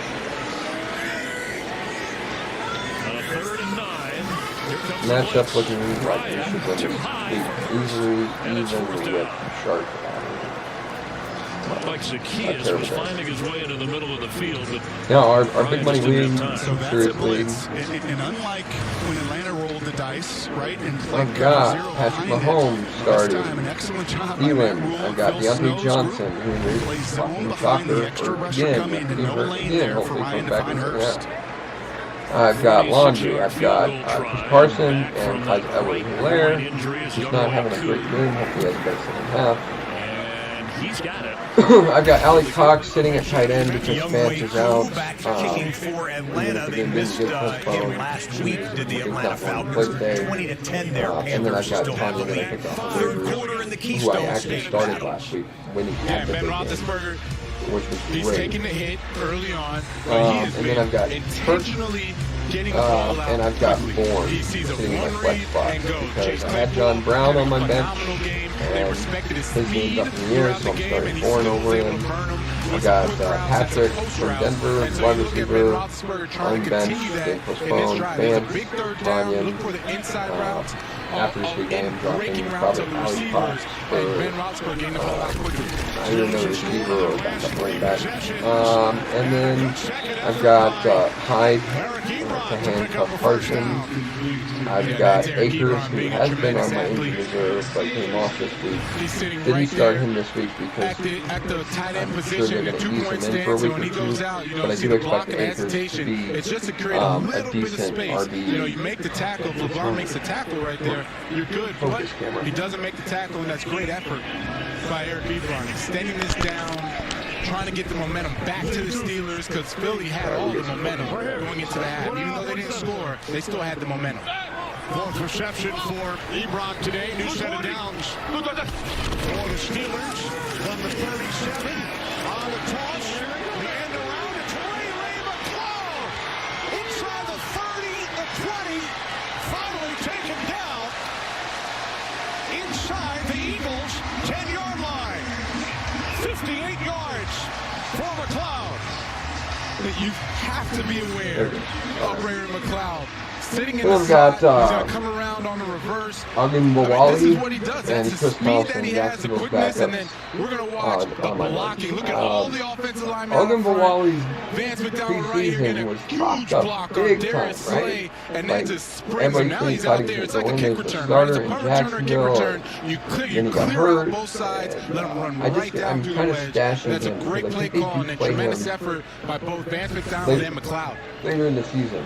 Lucky news for the And Eagles. if he doesn't get a start or doesn't start getting points, Fletcher Cox, one of the best interior defensive linemen in the game, down for the Philadelphia defense. I got Al Lazard on my injury reserve, which sucks because he had that injury right after his big come out game. And then I got Pittsburgh defense. The Rams were able to recover it, but Montez Sweat, one of the first-round picks for Washington last pretty close right now. It's coming up with a big play right there. I don't know if we're seeing a replay of it. Yeah, we're not going to see a replay of it, but he whacked him pretty good. Got that football loose. Good job by the pass rusher for Washington. First round pick out of LSU. Henderson's having a decent game for him. Mike Davis is having a good game for him, obviously. But Higley's not having a great game. Sammy Walker's having a decent game, but he should have. We came back to the Texans game because the Fletcher Cox injury has sent the Eagles and Steelers game into a TV timeout. Appeared to put Watson in some discomfort. He's got Ertz having a terrible game. That would do it. You know, it's really a one-step league. You've got maybe one step to contact the quarterback, and then you're not even supposed to come down with your full weight. Smoot tried to get his hands off him, so he wasn't coming down with that full weight. Third and one, and we have a whistle to blow this one And he's dead. got Buffalo's. And a false start against Houston on 3rd and 1. He's not playing A.J. Brown. Obviously, A.J. Brown's questionable, and the game is questionable. So I understand that. He's got Tannehill. Full start. Questionable. So Offense number 73. He's got Melvin Gordon. Game 5-yard postponed. penalty. He's got Devontae Adams on a bye week. He's got Game rewind as they will deal with the penalty there. The drive started deep in Houston's territory. In fact, Miller, Watson charged for his goal line. Fearless, whipping it in to Will Fuller for a 14-yard catch. First down, Texans. You've had some substitutes in that secondary for Jacksonville Jaguars. A little bit of movement. Thank you. Appreciate you guys for tuning in. Last time to cover. Much appreciated. Much appreciated. Watson to Cobb. Again, we'll go over the bets today. We're using BetMGM as our sportsbook betting app. I love them. Great app. It's not sponsored. They have a lot of free bets, a lot of promotions that you get every week. Trying to dive for the tackle on the big gainer for the Steelers. That's what sent the big man down and out of the game, at least temporarily. A week since I started using them. Today, all of our bets are going to be low dollar bets, so we can show that people how they can build a bankroll and make smart bets with a small bankroll and build it up. You don't have to have a lot of money to make profitable sports. Are we going to hit all our bets? Obviously not. We do have a high-risk parlay, and then we've got two other bets. One with high-risk, high payoff, and the other's kind of medium. All three of our over-game bets are parlays. Look at the one-on-one matchup with Eric Ebron down at the bottom here. Which I do like with lower stake bet. Whoa, Claypool having a hell of a day today. Four receivers bunch to the left side, and they led the way. Nice, man. Football's great. Football's great. I'm just glad I made it. The receivers at the top. And you see who's in that bunch formation. The whole bunch right there. You're looking at the numbers saying, who's doing what, where, what. These are all blockers. That's who they are. All these numbers you don't really recognize are all blockers. It's a 4-pick parlay. We've got the Panthers over the Falcons at +125. And they're winning 10 points right now. So we're winning that pick. We've got the Rams winning over Washington. Nice play design. They were minus 358 favorites. And as the Texans websites for your fantasy football league are crashing around the country right now, people trying to claim Chase Claypool if he was still available on waivers. 3 touchdowns for Claypool, second-round pick out of Notre Dame, and a bright future ahead for that young man in the Steelers offense. Well, Jags got the football. We'll show it to you in just a moment. Game might come back to bite us in the ass.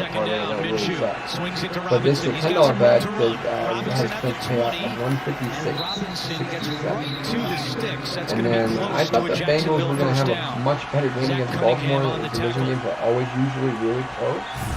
But right now, going into the third quarter, they're losing by 7-0. So we actually took Bengals and under 42.5 points. With the throw, just tells you that it's a really probably going to lose that one, but it was $10 to $145. And then we got the Panthers and under 55.5 points. We're on track to be fine there. Just need to make sure that the scores stay down. We're not scoring too many more points in the next 25 minutes of football. That is $20 bet to win 74. And then we have $150 bet. Here's the game rewind. We told you that it was a turnover by Houston. That's not really a low dollar bet, but doesn't really say a lot. But when you have bets that are tipped and picked. as close to giving you free money, we jersey number Michigan. So I would have honestly today with the Lions boost on the BetMGM and DK Metcalf to score at any point in the Seahawks game at even money. Doesn't seem like anything can rattle this guy. Not even Jay Gruden staring. If I had to tell you to make one bet today, that would be the bet. Like if you had $50, $20, $30, even if you had $500, I would have put it all on that bet. Stood up at the 10. So I threw $50 on it. Second half between Washington and Los Angeles underway. Less today for you guys. So that $50 bet will pay $100. And all that has to happen is DK Metcalf number one wide By the way, receiver. Kyle Allen has been cleared Arguably number one wide medically to receiver in return to the Seattle. game. But Alex Smith is staying in the game. That is a Ron Rivera coach's decision to keep the veteran in at quarterback. But Aaron Donald now 3 sacks for number 99 on the day. He leads the league in sacks with this performance today. Eifert. Robinson to Eifert, and he's taken down. Great tackle by Justin Reed. And let's see what Doug Marrone decides to do here on 4th and short. Especially against the Vikings. And he's keeping the offense on the field. Who's your favorite team, Aiden? Great play by Justin Reed, because remember earlier when Eifert was lined up at fullback and he slipped out of the backfield and he was open that time. Justin Reed said, Eifert's the fullback again. They're going to try and get him out in the flat. Nice job with the tackle. No confidence in the kicker. They go for it on 4th and 1. Minshew runs out to the left. Robinson. I'm a fan of football, so I like watching just about everybody play. But I am a Broncos fan. Broncos fan. Oh, and he lost the football. What? Robinson. God, that hurts my heart for my fantasy team, but it makes me happy for my And that I is just the need the Eagles first to get their asses back in fucking Texans have Panthers. this Brent season. with the Panthers fan coming out of left field. Forced a turnover, but they come up with a big one right there to stop I got a the good Jags. friend that Teddy his favorite team's Bridgewater Panthers. working into field He goal likes range. everything Carolina. But He's 3rd from and Carolina. 2, they get knocked down, and we'll see what they do I've on got 4th Mike and Davis short. on 2 of my fantasy teams, so I also like today. And we took them in our bet. So we took the Panthers in 2 different parlays. So today I'm a Panthers fan as well. Now, the Panthers, this is close, so you got to go for this. And Pittsburgh has the ball, and they are in instant field goal range, and we will show you Come why on, after Eagles. Ben What runs the his fuck? first You're play on killing first me. down. Connor lined up to the right from Roethlisberger. God, the Eagles just beat themselves. They have... Catch is made by Schuster. Eagles have the talent to win their division. They are in their own heads this year. They're fucking with themselves. Thank you, Stonewall, for the follow. Much appreciated. Big love. Shout out. The Eagles secondary has to back off to let the route sort out. The route sort out. One guy's underneath, Juju Smith-Schuster, with an easy pitch and catch. Don't forget to like, follow, share. That helps me out tremendously. If you do decide to subscribe, we are doing a giveaway of 500 subscribers. We are giving away a custom-built JDAX gaming desktop computer. Winner will build it themselves on the website. I will pay the bill, and our computer will be shipped directly to your home. Up to $3,500. That is Wentz's 8th That is a subscribers-only giveaway at 500 subscribers. in You do not have to interceptions, and Carson Wentz hasn't thrown 8 or more interceptions in an entire season. At 100 subscribers, we are giving away a $100 gift card to the winner's choice location. And at $250 or 250 subscribers, we are giving away one of these 6 AK Racing gaming chairs. Absolutely the most comfortable gaming chair I've ever sit in my life. And a timeout is taken by They run Pittsburgh. about $550 each. Leading by 10. At Best Buy. Probably cheaper. I'm on Mike Tomlin's guys with a great opportunity to push this thing to a significant lead, but we'll bookmark it and get you back after the timeout is over. Back to FedEx Field. Broncos fan for life, baby. Born, raised. I got a picture of me as a newborn wearing a Broncos hat. Tighter formation on 3rd down. Over the middle, caught. Everett. And Everett able to stay on his feet and bounce outside. So No way. Gerald Everett. That would. He's been killing One of the greatest quarterbacks. 3 ever touchdowns played. today, and he's with the likes of James Franco. Pretty good. Sharp. Franco Harris. Pretty good. I Well, was waiting for you Davis. to correct me, Kenny. That's why I did it on Go purpose. on. I wanted you to correct me. That is the first, still a rookie since Eric Green with 3 touchdowns in Ed one game. McCaffrey. Christian stab. One of the greatest I'm sure receivers ever James played. Franco ever scored 3 touchdowns in one game. I know. He's a good actor. I know. Hot Rod. Tried to slip it by. Man. First and 10 from the Eagles' 12. And we will be back. Broncos will get back on top. Oh. Fucking Eagles! It looked like their feet got tangled up.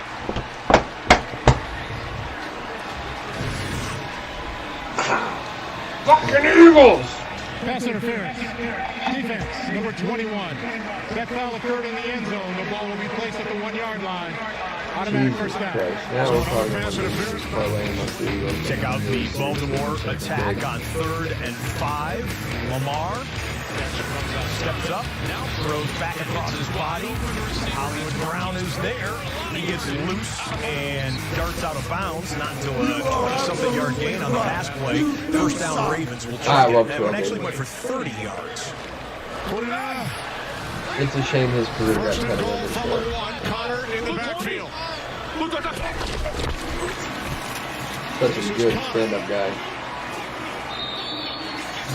And who doesn't like Shannon Sharp? I mean, Shannon Sharp is just entertaining, man. Like, Shannon Sharp is so crazy fun to watch. You never know what that crazy motherfucker's going to do. Linebackers, the safeties, he keeps their eyes inside. And then they also... In between plays, let's dip in with the Rams offense. 3rd and 4, Goff. Cooper Kupp splits the 2 DBs, and he has some speed and down, but not until he gets to the 10-yard line. That's going to be first Eagles, you and need goal. to make a big stop right here. Big stop right here. You got to hold these guys to field goal. Oh my God, what are you doing? Just let him walk in. So it's number 30 as the Steelers score 30 points for the first time in their last 24 games. Yep. Literally run the same play.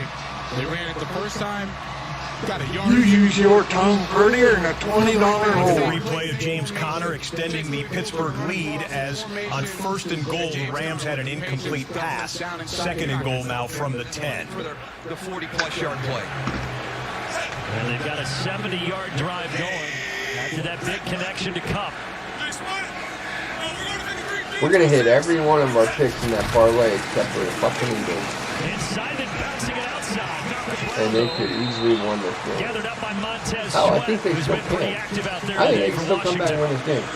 Yeah, If they get their fucking head out of there. Houston turned it over the last time they had it. Deshaun Watson will not be deterred. They still have the lead in this game, mind you. Fires one in. Brandon Cooks is there. Guess what? 2 yards. I got a fever. And the only prescription is more cowbell. More cowbell. Need more miles. They say was a little Run the fucking ball down their goddamn throat like you did in the first quarter.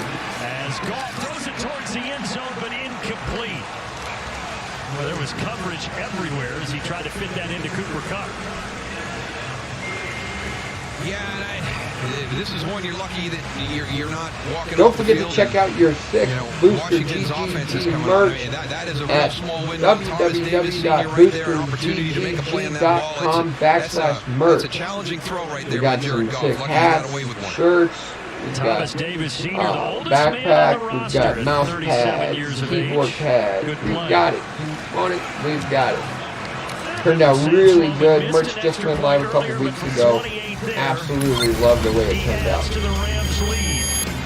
Thank you for the follow, Squish. Much appreciated. Big love. 13-point lead there in Washington. We'll check back. 10-point lead here. Smash that follow and subscribe button. Yes, sir. Thank you. Squish.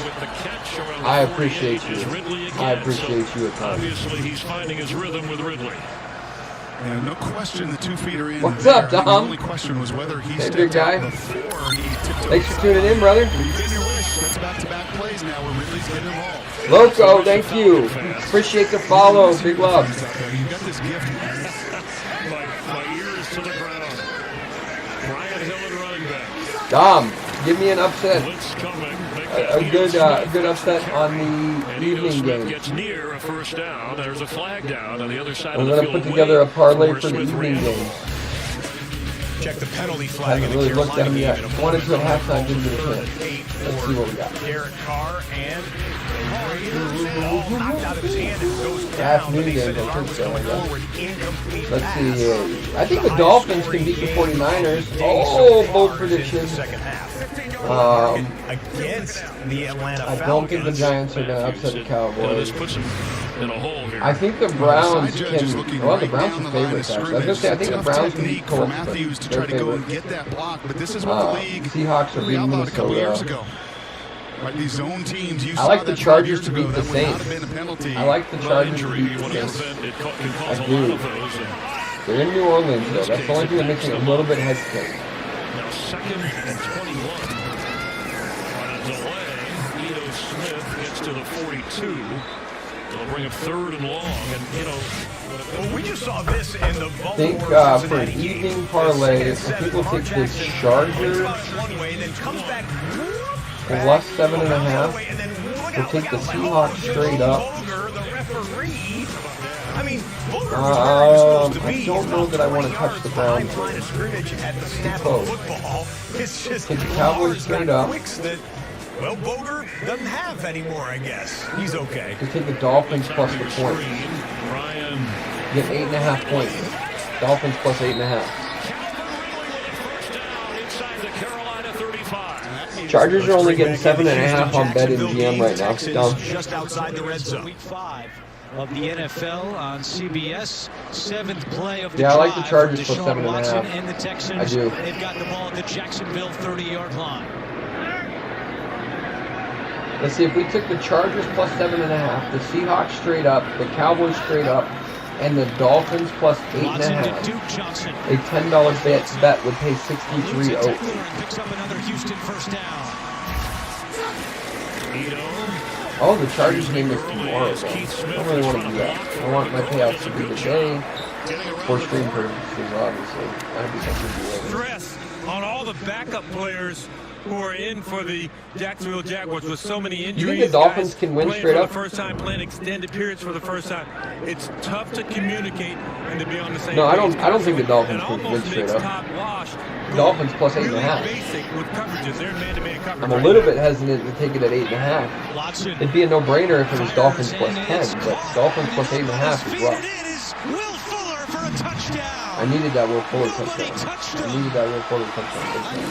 Continues to run hard. They fake to him, and Ryan gets through. Looked like some miscommunication there. I could improve the payout if I took the Giants plus 7.5 or the Cowboys minus 7.5 instead of straight at minus 334. Yeah, I think we're having a little bit of fun. What if we change that to the Cowboys minus 7.5? And his man, and once Herndon runs by him, he slides down, he gets up. I think the Astros are still in the playoffs, so it'd be a nice slide. I'm going to take the Colts straight up. They are. They play Tampa Bay tonight. As Fuller has his run for Atlanta when they march 90-plus yards. They did get everybody involved. Smith is back in. Ryan on 3rd down. Catch made at the 15. It's another first down, and it's Ridley. Ryan helped up. He had to hang in that pocket to deliver it. Ravens and Cincinnati. And watch So this here's play what I'm by looking number 1 at. pick, Joe Burrow. This one would be a $10 bet that pays $99.47. It's a 4-game parlay. I've got the Seahawks straight up, the Dolphins plus 8.5, the Cowboys minus 7.5, and the Colts straight up. That's a good play by the veteran running back, but a bad play for the Bengals offense, obviously. It's down 17-0 to the I Ravens. can take one of those guys out and just go with the smaller payout. Todd Gurley waits for a block. Not a lot of room as he bounces around and brings an end to the 3rd quarter. I say we take the Dolphins game out. $10 would take 52 on the Seahawks. Scuffle straight at up. the end of that play there. They will Cowboys go minus to the end of the 7.5 third and Colts in the straight Falcons up. and Panthers game. Still early 3rd quarter here with all the scoring and stoppages. 3rd down and 2 for the Chiefs. Hill, the motion man, shifts to the backfield. Is he going to have the room to do it? He will not. The Raiders charge to the ball, led by Kwiatkowski. What a play by Kwiatkowski, the linebacker, number 44, because he may not get the full tackle, but watch what he does at the end of this. Bam! Since they just changed that spread, that was 7.5 earlier. But reducing that to only giving up 6.5 because of that, it points. turned into bowling pins. and one of the other Chiefs knocked That him down. makes a huge Tommy difference on the bet. Townsend to kick it. Hunter Renfro, the return man, standing at the 30. High kick. So we take the Cowboys minus 7.5, the Colts, And he brings it and into the the Seahawks 24 minus yard line. 6.5, $10 payout, 73. First down. Cut live to Heinz Field where the Eagles, you'll see the replay of it, just got a 1st and goal on a catch by Miles Sanders. Trying to protect Vince Williams in the passing game, and that's why Miles We'll Sanders take that very four-game shifty. parlay. We We talk take the about Dolphins Saquon plus as 8.5, running back the at Cowboys Penn State, minus both very 7.5, shifty backs. the Vince Colts Williams straight is more up, of a thumper, and the gets Seahawks downhill in the minus run game, 6.5. Not so much in the passing game. $10 a payout, If Pearson can keep Williams in there and 139.85. continue to exploit that Hey, matchup, thanks, Stein. I appreciate you, brother. Thank you for tuning in. just might score a touchdown. Could be down 10 points and make the ball game again. Forgan back on the field. Driscoll in. Yeah, I think that's what we're going to do. We're going to find on $10 payout, 139.85 on the afternoon game. Who's TJ Watts over there? Tyson, the Lala's over there. They've been so stout. Look at the risk to that, but Miles Sanders had. it's pretty close. It's pretty close. I like it. I like that parlay. Jets just The worked into only the edge of the red game zone. on that that I would be a little bit worried about is the Dolphins plus 8.5. That's a rough I think I'd be a lot more comfortable if I was getting Dolphins plus 10. Watch his head. 2nd and goal from the Steelers 8. Wentz throws end zone. Touchdown. There we go, Eagles. Fuck. Bring it within 10. Still plenty of time left. Still plenty of time left. Head out of pass. Pass to Greg Ward. Touchdown. Too bad I just dropped Ward. 2nd and 10. Toss ball Bell. Bell turns the corner. Still fighting. And down to the 16.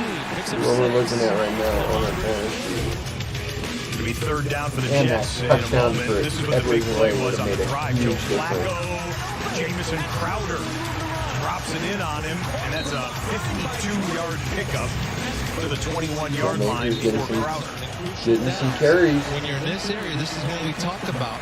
Your good has to beat their good. Your skilled players have to beat their skilled players in one-on-ones. Atlanta's in the Mike red zone. Davis at 27 points. Good Brady Wire took that. Man, I'm only going to have him for another week or two. I think you get value out of him for another 2 weeks. I think McCaffrey comes back, not next week, but the week after. But I think for the first game, he splits the carries a bit with Davis. And then McCaffrey's back in 2 weeks and Davis is all his value. Just 36% conversion So he rate. definitely started Anderson over Sharp. He's having a great game. That's unfortunate. Let's check with him.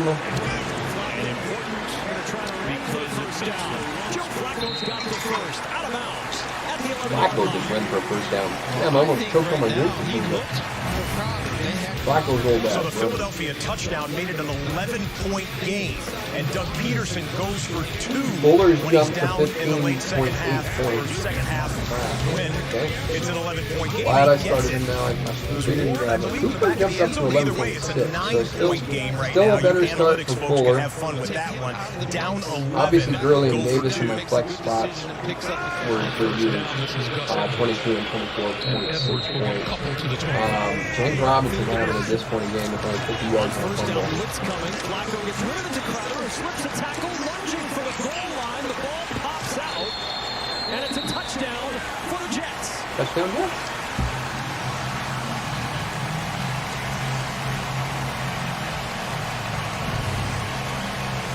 I didn't think Gordon or Bell was going to have a very good game, so him on the bench is not good. He's only at 7 points. Yes, touchdown. Crosses that. Yeah, I don't think anybody would have chose to start Bell over Robinson this week at all. Any week, period. Robinson's a beast. Nobody expects him to have a bad game today. Not against Houston. The only thing I could have done is I could have started Julio Davis in running back and put Robinson flex, which would have opened it up to start Cooper Kupp over Robinson. But I don't think anybody's putting Robinson on a bench. I mean, just that's not comprehensible. Not with Robinson here. Which they haven't been able to do the previous 4 weeks. And converted on a 3rd down, which they haven't been able to do. Our matchup is actually looking very, very close. Right now we're still projected to lose 154.6 to 148.7. He's still got Alvin Kamara, Devontae Parker to play. That's it. I've got Seattle's defense and Tyler Lockett to play. That's it. Right now I'm winning 97.8 to 95.2. So it's really going to come down to what's going on. I'm pretty sure I'm going to lose unless Robinson picks up the second half. With nobody home, Keelan Cole slipped to the ground. Receiver chance to make a play on the ball. Justin Tucker looking for number 66 in a row from under 40 yards away. Well, Eagles just went for the 2-point conversion and succeeded. So they're only they're only 9 points. Only 9 points out of the game. How did I miss that? How did I miss it? Joe Burrow screwed me too, brother. One of my parlays I shouldn't say were anything can happen. I mean, if you watched the Texas game yesterday, you know comebacks are a thing. But I picked the Bengals to win today in a parlay, and I believe it was under snap on 2nd and 12 when they were in their own territory. Minshew steps up, wings one downfield. Yeah, I picked the Bengals under 42 in a parlay. It was a high risk, high reward. Low risk, high reward. $10 would have paid out $145. This great goal to go opportunity. That's what's nice. Also nice about the smaller betting. When you're betting things like $5, $10, $20, you're risking significantly less, but really, really good payout. I mean, close chances like that, $10 to win $150. It doesn't hurt if you lose. You know what I mean? It's just like $10. You buy a scratch ticket, $10 to lose. More often than you lose a bet like that.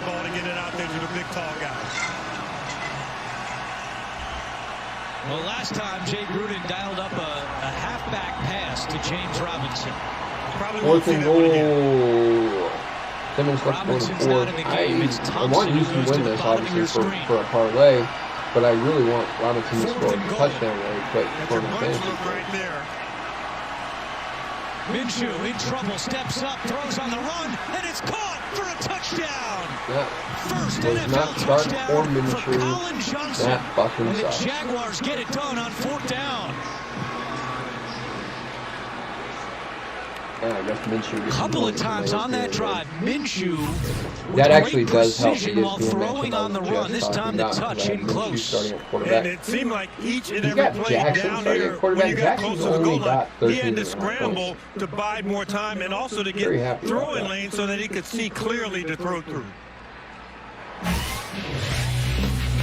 Los Angeles and Washington, the weather is getting really bad there. The remnants of Hurricane Delta now up in the mid-Atlantic regions. And Alex Smith still in there playing football, getting hit, being fun. On that play, I'm glad to see him back. 3rd and 9, and Alex Smith is going down again, right at the 1-yard line. 16 sacks for the Los Angeles Rams. Alex Smith still staying in the game. Again, that's a coach's decision because Kyle Allen medically could go back in the game if Ron Rivera chose to.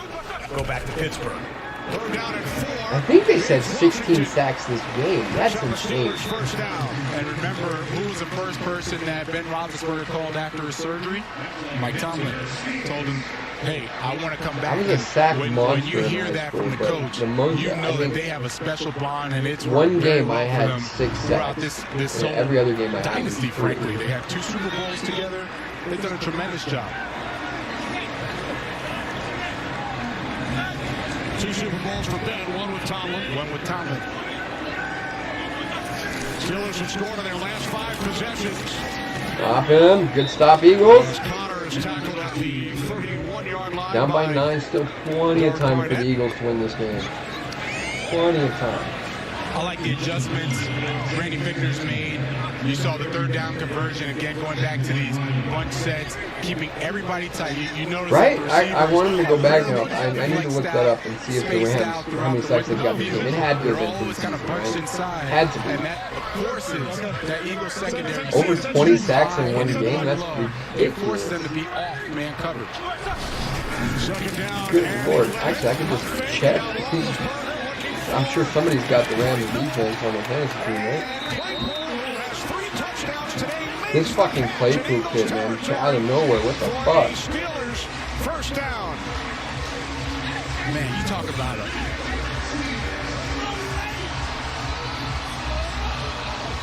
What the fuck? He gets that toe down. He gets the toe down. I was looking to make sure he got it down. He did.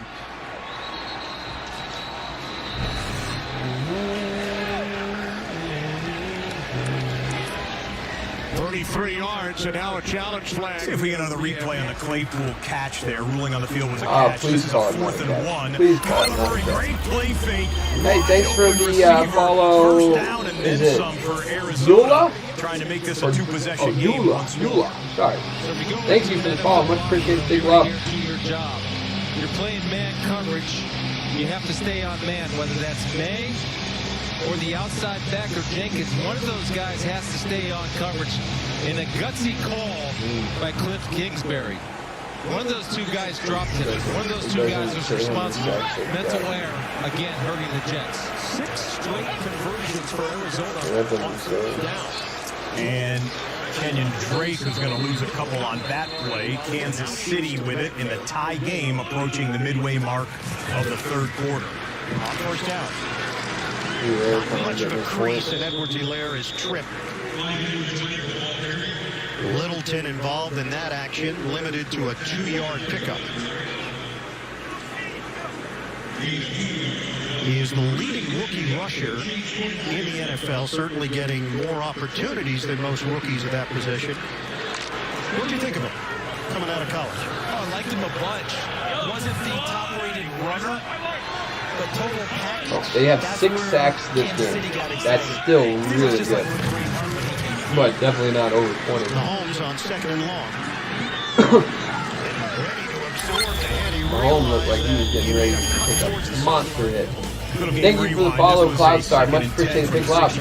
Appreciate it. Mahomes will step up and then just flip it. Clyde Edwards-Helaire and the rookie, a couple of spins, and then he gets popped, loses his hat.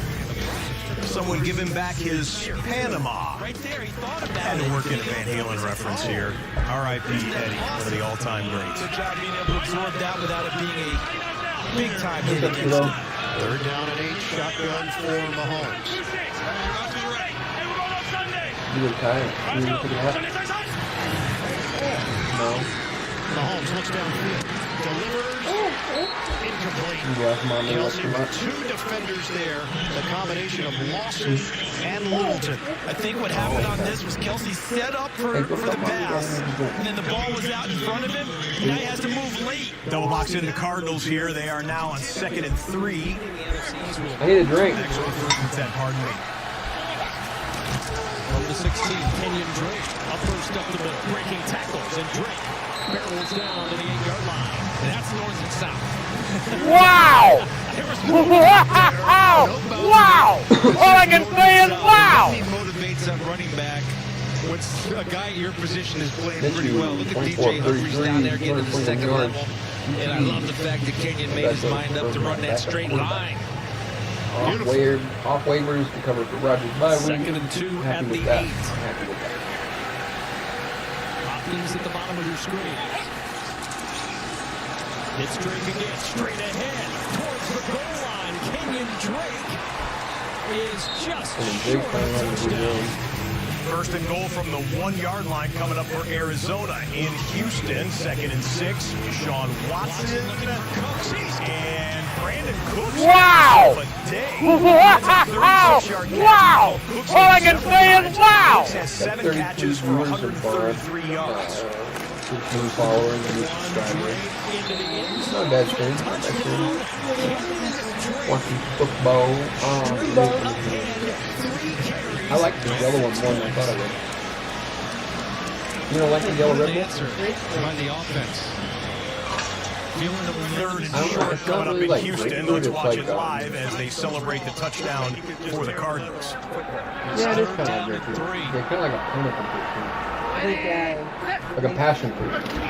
Yeah. Watson, and it's broken up. Clay Brooks gets a hand on that one. 4th down, and Romeo Crennel sends out his kicker. That's on Will Fuller. He's got to work Clay Brooks a little more at the line of scrimmage to get some initial separation, because he's coming in there the whole time. Clay Brooks is right on his back, comes over the top, gets that left hand in there. Classic textbook play by the defense. First incompletion for Watson since he threw his 2nd interception. Had been 7 for 7. And now Fairbairn trots out for a 46-yard attempt. This is a big one. It would make it a 2-score game. Every day. Fairbairn's kick. You use your tongue prettier than a $20 whore. Right, but he tucks it in, and he's now 3 for. In this case, Houston extends the lead there. Atlanta is trying to potentially tie up the game here with Carolina. They're down by 7, and Todd Gurley, some shifty moves to get a 1st and 10 at the 11-yard line. So not a goal-to-go circumstance, but 1st and 10 from the 11. Falcons knocking on the door. Carolina, you better fucking stop this.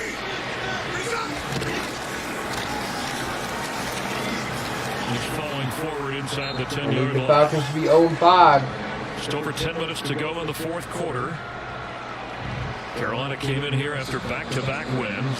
Falcons were stinging after an embarrassing. In between plays, let's look big picture here. 7 games going on across the National Got the Football ball League. back. Just stop Half of them, Pittsburgh. That's more good. than half, are into the 4th quarter. The others are approaching the end of the 3rd quarter. Ladies and gentlemen, we've got 1-score games in. Would be nice to see Joe Burrow lead a 20-point comeback the against Arizona Baltimore. game. Atlanta and Kansas City. If the Bengals score 3 touchdowns and win 21-20, we will win our Bengals and under 14.5 points. Atlanta trying to tie this thing up very, very here in the good 4th. Tell you what. Right now we're winning our Panthers and under 55.5 parlay. There are a few penalties. Possessing the football. When Thank you for the follow, Mr. Hollow. Shorten the game. Much love. Maybe flying by, but for Dan Appreciate Quinn, it. I'm sure the Appreciate everybody tuning in. seconds on the clock ticking. Trying to get that. Chat about it. win. We got our parlays going. We got we got a parlay set up for the afternoon games. We've got the DK Metcalf scoring at even odds. Picked off. Yes. Justin Burris kept his feet in, and the ball he was in position. Big time turnover for him. They're going to check his feet, but it's ruled an interception. Big time turnover for us. Not sure if Ryan ever walked off the field. We got a 4th and 2. Washington with the offense on the field in their own territory. Riverboat Ron stuff here. With 13:35 Man, that rain is remaining, coming down back. 2 scores. I used to love playing football in the rain. Always got to watch out for him, although he's been quiet in this game, and that is batted free. Great play, Darius Williams, who had the game-clinching interception last week in the final minute, and there he knocks it free. Actually, there's nothing funnier than playing football. Big time blizzard. Back to Freeze balls off, slipping around. Super fun. I agree. When they needed it. That 3rd and 1, that 3rd and short was as important. No problem. Is it Rent or Trent? 2nd down and 6. Appreciate you, man. Sidearms 1, 2. Appreciate everyone tuning in. Jacobs has been held in check. Gang tackling led by Damian Wilson. And they mark him down at the 44-yard line, couple of yards short of a 1st down. cut back to the Philadelphia and Pittsburgh game. So it's a 9-point difference. Remember, after the 2-point conversion on 3rd and 8, Carson Wentz connects, moves the sticks, but they're still in their own territory. Travis Fulgham, we've said his name a few times today, having a nice afternoon. Rams for 3 years. Appreciate it, Trent. They're showing big. They like to throw a lot when they show big sets. Rooting for anybody specific today? So it's 2 tight ends. It's Ingold, the fullback. Carr will throw it. He hits Ingold. My game got postponed. Second effort. I think he got there. I think he did too, because he was able to run through the attempted tackle by Bashaud Breeland. Breeland had him where he wanted him, even had the angle on him. But watch Ingold at the end of this play. Everything is in Bashaud Breeland's favor except the fact that Ingold wanted to get to that first down marker, and he brought every bit of his 240 pounds through the shoulders of Bashaud Breeland, and he keeps a hand on the ground so he stays up and extends out and picks it up. Boy, the initial spot looked like enough. They shifted it a bit. Us compared to first place. We both have Patrick Mahomes in position 1. We both have Clyde Edwards-Helaire in position 2. We both have Josh Jacobs. I have Hunter Renfrow where he has Jalen Richard. And I have Tyreek Hill where he has Carlson. First down. How about effort? The effort on that play by Ingold and the want to and I the think this is determination. only for, I think these flash drafts are only for individual quarters, which is unique. Is 240 pounds, well put together. Breeland listed at 195. Oh, kind of like it. Kind of like felt it. like 185, didn't he? And Breeland hasn't been around. I've been trying it. It's a little bit fun. They fire off back. So the Raiders get the spot. See if we can do Get the another first one down. This for the drive next continues quarter. with Let's see if it does it for the next left quarter. in the third quarter, tied at 24. Numbers are very close. Yeah, they are quarters. They are based on quarters. So the next draft is for the fourth quarter. And I think Kansas City's trying to say they didn't take the time or didn't want it. You're watching that game at Arrowhead. Come back to Another little Baltimore, $1 where one Cincinnati is the for the fourth only quarter. team See what our picks are for the fourth here quarter on Week of 5 the Sunday. right now it's only the Raiders and Altogether Kansas City. after the Tampa Bay Buccaneers-Chicago Bear game on That Thursday. expires in 2 minutes, And they're not 37 going to get seconds. there. And once again, a good stand by the Cincinnati defense. Josh Bynes leading the effort. Former Raven. Spent a lot of money in free agency to address this defense. DJ Reader. While we're waiting, don't forget to check out the Booster G merch. www.boosterggg.com/merch. We've got some sick deals on hats, hoodies, shirts, coffee mugs, mouse pads, keyboard pads, and more. First down. That's the best time to call it, too. Jalen Hurts coming out of a timeout. Really like the way the logo turned out, like the way the merch turned out. We'll have more stuff coming. Working on something now to get football teams with my logo on them.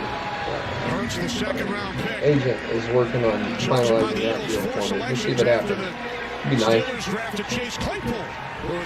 A little Booster GGG Denver Bronco co-op jersey going on. Yeah. First and 10, 23-yard line. Hands it off to Sanders.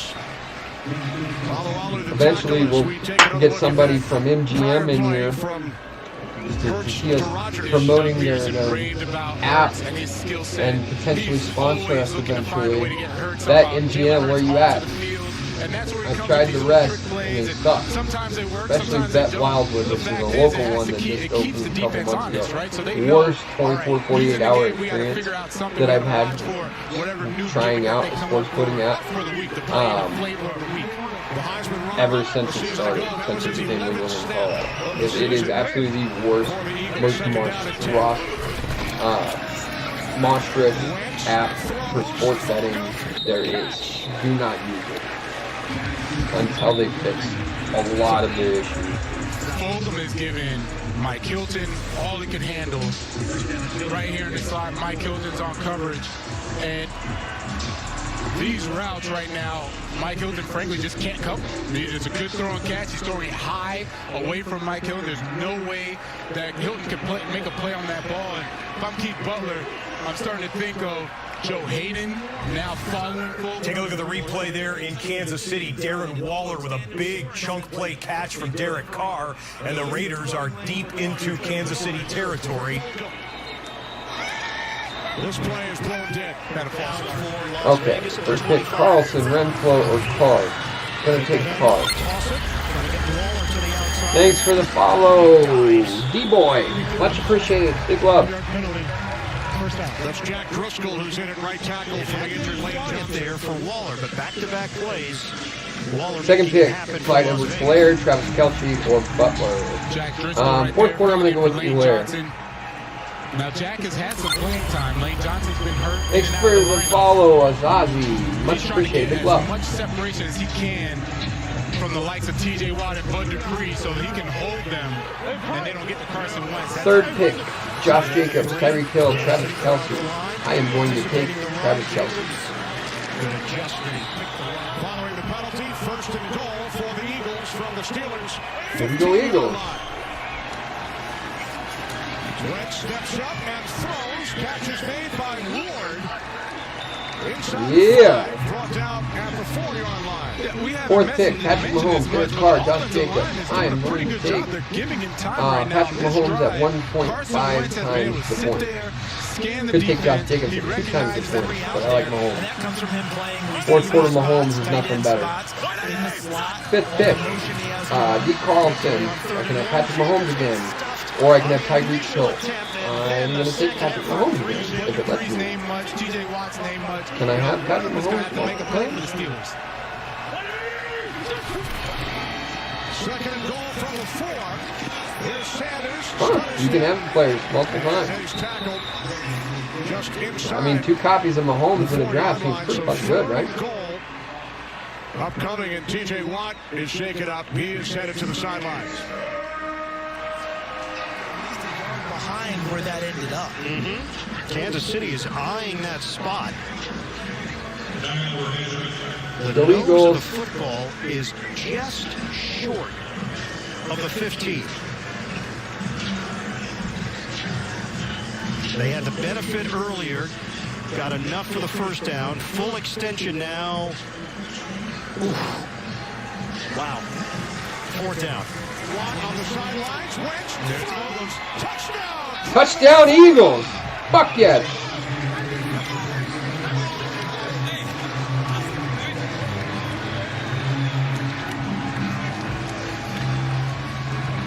How do you lose sight of that guy?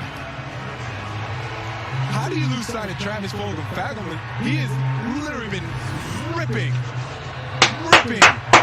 this Eagles defense, and he just goes and basically just sneaks inside. Eagles only down by 2 points.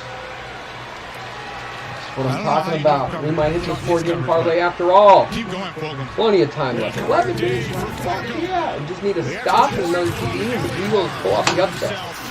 Plows ahead for the first down. I think you have to look at Raiders going to cover the spread. you're playing against. I don't care how many Like I possessions said they've they come would. up empty prior to. It's still Patrick No Mahomes. way It's the still Raiders Chiefs. should be 10.5-point underdogs in this John game Gruden where has kicked they've field been goals playing. in situations, and in some cases, kind of come back to haunt him a little bit. Today, took the opportunity on that quarterback sneak to keep a drive alive. I mean, as a Bronco fan, I'd love to see Kansas City just straight up lose.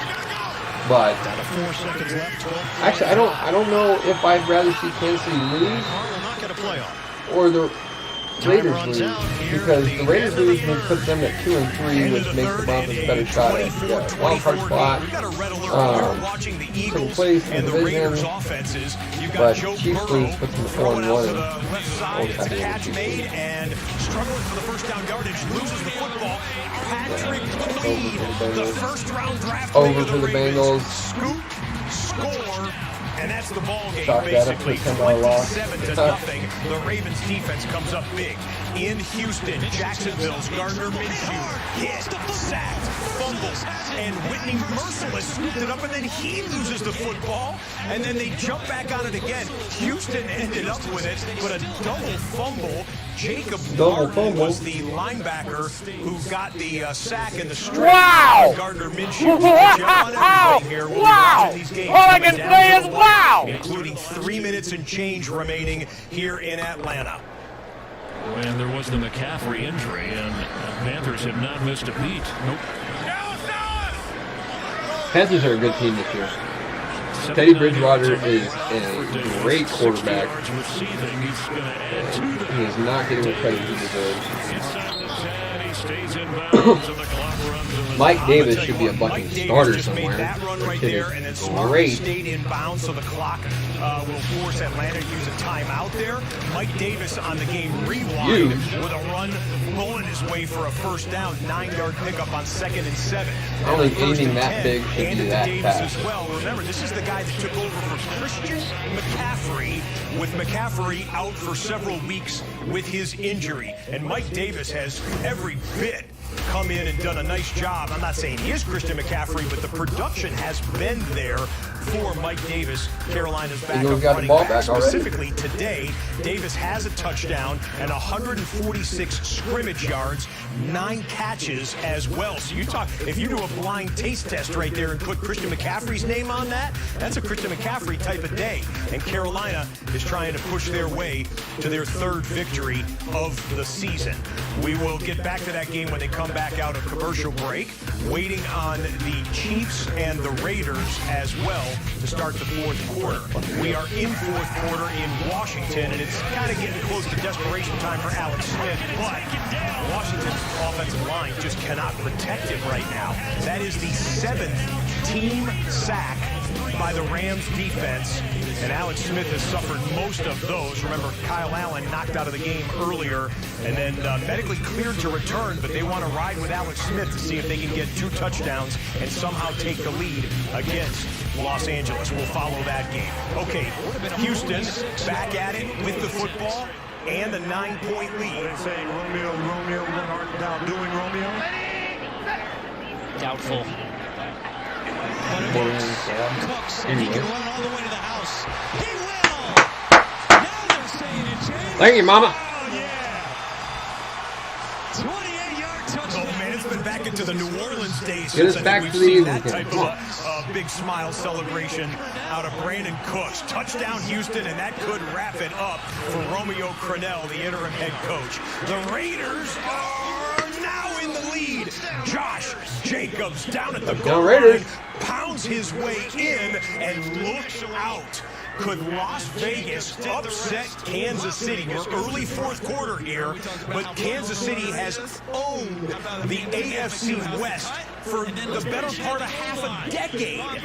And yet, Las Vegas on the road takes a 4th quarter lead with their superstar 2nd-year running back. What a play. Like you would a blocking sled in practice and took him over the goal line for a touchdown. Charles, 13 plays, 71 yards, 8 minutes and 1 second bridging the 3rd and 4th quarters.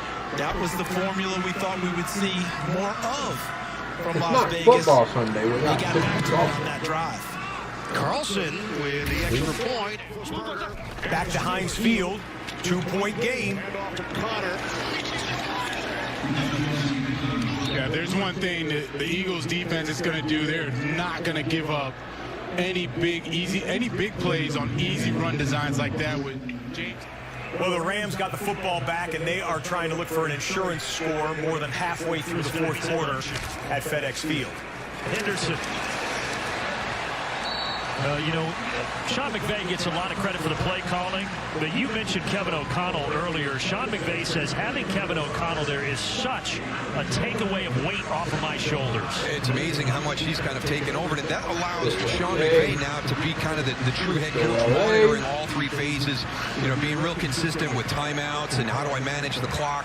When you have somebody that you can trust the offense to, it's a huge relief for the head coach because he doesn't feel like he has to oversee everything. Today's salsa is a pineapple cheese salsa. Very good.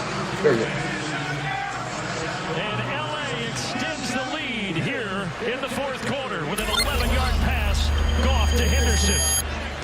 Just a staple route. Thank you, Hill. And they hit the extra point. They hit the 30-point mark. Appreciate the follow, brother. Much love. Something as Mike Davis is looking for more here. Atlanta is out of timeouts, so Carolina content to work the clock here. I said the 30-point mark with the Los Angeles Rams. The Rams are 5-1 in the Sean McVay era when playing in the Eastern time zone in the early window, and they've scored 30 or more points every one of those games, including today. The extra point is good. Rams 30, Washington 10. The Raiders are trying to pull the upset over the Chiefs. Josh Jacobs, 7-yard score, and they missed the extra point, but they lead it 30-24. No Old Dominion. I had Wofford and Appalachian State early in my career, though.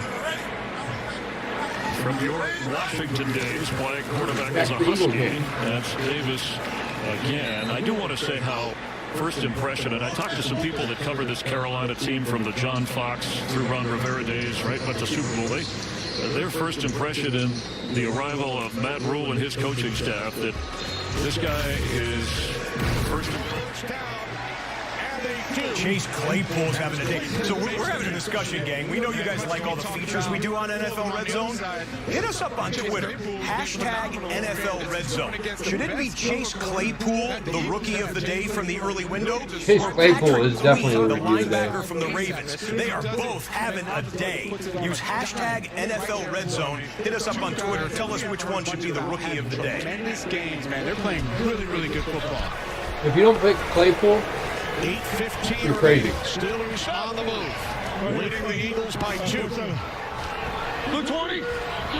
Washington in motion from the 40. The give is to Connor. Comes to the outside. Oh, come on, you got to make that. And is forced out of bounds. Eagles. Once again, we will check in with the referee, Ronald Torbert. Holding. Offense, number 69. 10-yard penalty. Repeat first down. That's on the right guard, Kevin Dotson. Man, Darius Slay was down.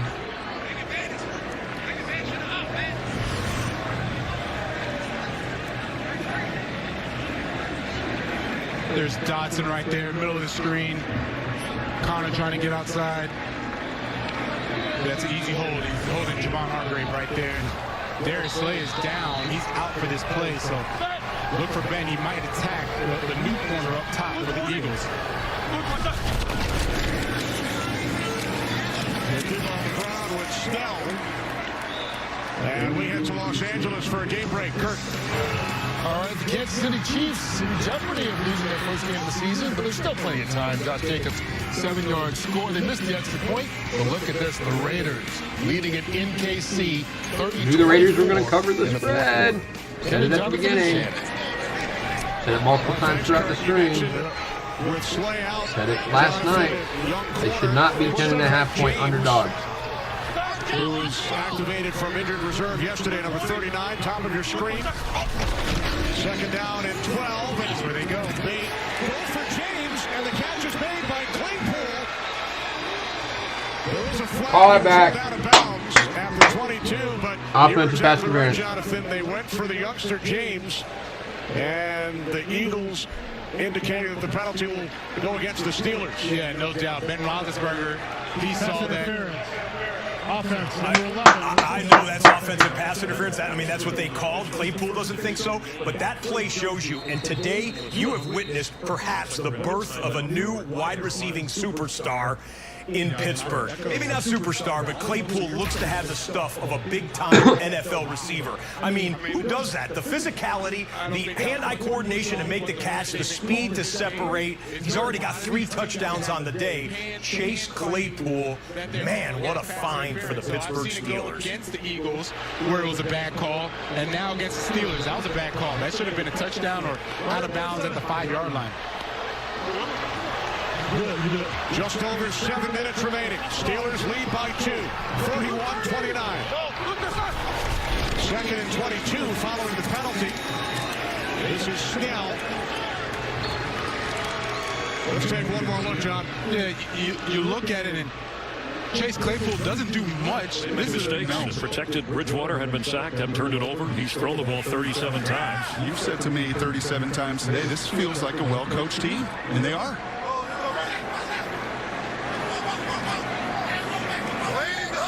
Falcons out of timeouts. Bridgewater will keep, let the clock run. Atlanta cannot stop the clock. And that's smart. We're going to win our Panthers there for Teddy Bridgewater. And I like it. Take a chance. Under 55. We're going to win our Panthers under 55.5 points. Parlay, $20 and win $74 for next something crazy happens. Knows I'm not going to stop the clock. I'll scramble. And then we're going to hit put the game away here 3 of our 4-game parlay right now as it stands. We just need the Eagles important to make this. Obviously, they played for it to chew up the clock and make it a 2-score game. Got to make sure Sly delivers. If the Eagles can pull it out, then we win the 4-game parlay. $10 will pay $156.67. This will only be 22 yards. Well, scheduling changes of note. Thursday's football game with the Chiefs and Bills moved to next Monday.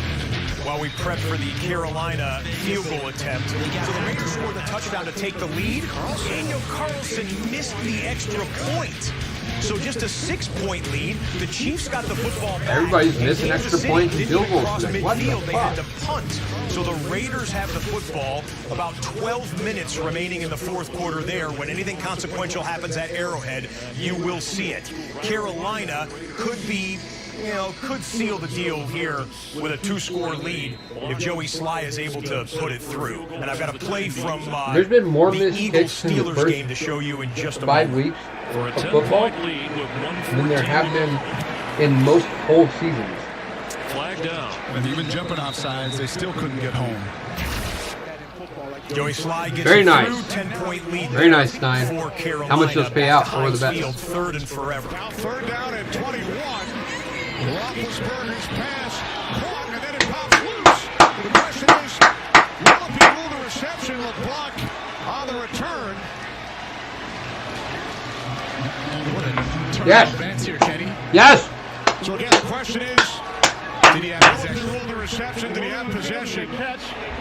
Fumble recovered by the defense. Oh yeah, that's catching a fumble. By Ebron and a fumble. All turnovers are reviewed. That is huge for us. They've taken a commercial break there at Heinz Field. Kyler Murray, even a prayer. And if you're going to pray, throw it in DeAndre Hopkins' vicinity. He makes a huge catch, and then right after that, Kyler Murray, deep shot, D-hop, had one hand on the DB and one hand tracking the football. Wow. That's a 6-catch, 131-yard, 1-touchdown day for DeAndre Hopkins. Yeah, let's see how now DeAndre Hopkins is doing on the pass. 20-plus-point lead for Arizona. Looks like the Jets are going down to defeat yet again. He's going to make a play. 30 points. To the outside. He didn't have shit. He only had 2 points in the first half. Still no DJ Chark for Jacksonville out with an ankle. I've got him, Devontae Adams, Amari Cooper, Let's see Sharp, Thielen, Thielen, 4th and 5. and Robbie Anderson as my receivers on this team. No, this is my dick off league, but I ended up with like the best receiver squad I've ever seen on the tennis court. Cole cannot pull it in. Houston takes over on downs. Yeah, we're going to crush them this week. It's not over because Jacksonville still has their 3 timeouts, but basically Houston's going to win the game up a couple of touchdowns. You see Carson Wentz on the field, and that being means hurt again really hurt us in the big dollar league. Going to take another hard fucking loss we shouldn't have. But they said catch and fumble and recovery for the Eagles, who can take the lead with a score on this possession. Kick a field goal or touchdown to take the lead. Riley, who forced the fumble, heading off to the Eagles locker room. The Eagles have scored touchdowns on their last 2 possessions after trailing by 17. Pass from Wentz is complete into Steelers territory. It's John Hightower. The Eagles need to score, but they need to make sure they don't leave Roethlisberger enough time to run it back. Carr wants to play it safe now, but he finds a wide open Hunter Renfrow haven't said his name all day because that's his first catch. But it goes for 42 yards and a big pickup for Las Vegas. Carr is over 340 yards passing, 3 touchdowns, and 1 INT on the day. Okay, Carson Wentz with a chance to take the lead in the fourth quarter on the left of the double box. Derek Carr with a chance with the Raiders offense to get an insurance score and make it a 2-possession game against Kansas City. The first down yardage is good there. They've got the first down. Doug Peterson's guys do. Back and forth, Eagles and Raiders. You can run more time off the clock. Ideally, if they could run the ball, they would be able to go ahead and really eat up some time here, but they haven't been too effective outside of the Miles Sanders touchdown run. They haven't been effective in the run game. That's why you see a lot of empty formations or a lot of pass formations. New set of downs for the Eagles, trailing by 2. Sanders in the backfield from the Steelers' 44-yard line. Off the fake to Sanders. Wentz steps up. He's hit. Down he goes. Come on, Eagles. Stephon Tuitt. Kenny Stephon Tuitt literally just saved the touchdown. Pittsburgh, we told you this would be a game where both quarterbacks would be running around for their lives. These two great defenses. You see on the right side, the Vegas Raiders have taken a timeout, so you're not missing anything in the Kansas City-Las Vegas game. And then Stephon Tuitt literally just saved the touchdown. We talked about the front four needing to step up. That was a huge play.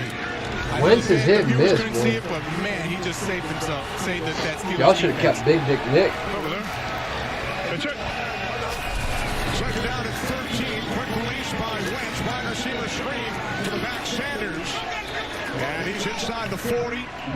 Some horrors for him in recent years, right? He throws the early interception. At least get yourself in the field goal range. Continues to play and play awfully well. 3rd and 2. Pivotal. Carr. Out of the pocket. Downfield connection made. Jason Witten for a first down. They needed 2. They got 4. And this drive continues for Las Vegas. That's supposed to be a screen, I believe, to the tight end, Foster Morrow, back to his left. Didn't have it. So scheduled for the next couple of weeks. And as Jay Glazer told you about earlier, 3rd down and 5. Thanks for the follow, Cloud Star. Really appreciate it, brother. Big love. Wentz looking on 3rd down. He throws, and that is broken up. Joe Hayden makes the play. It was intended for Fulgham. So now of game action. They're now inside the 25 of Kansas City. On the ground. And spun down. Josh Jacobs went down a little awkwardly. Pulled by Damian Wilson. That defensive call by Steve Spagnuolo was one that recognized that clock was ticking. Why? He decided to put some pressure on and brought Damian Wilson right away. And there goes the twist. And Josh Jacobs. From the left hash, Elliott's kick from 57 yards out is no good.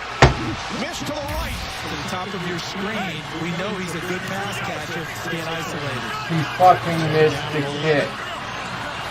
He fucking missed the kick. Ahead. A big goal. Not taking any chances. And it's now 3rd and long.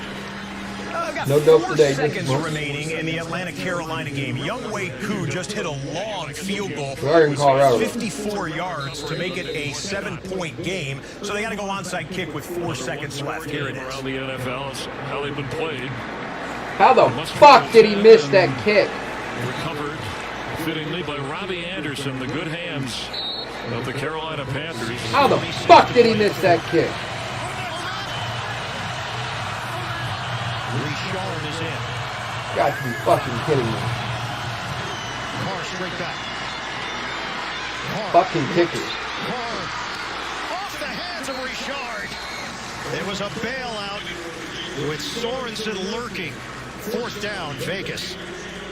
Love the movement. That would have been an incredible catch by Richard because Derek Carr couldn't take anything off of it here. Ends up coming out kind of high. Man, can they get a stop and the ball back? This, I might run to the end zone.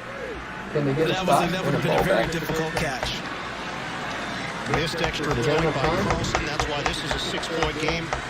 Can he make up for it with a 43-yard field goal? Cole to hold it. Sieg, the snapper. 43 yards away. And he knocks it through.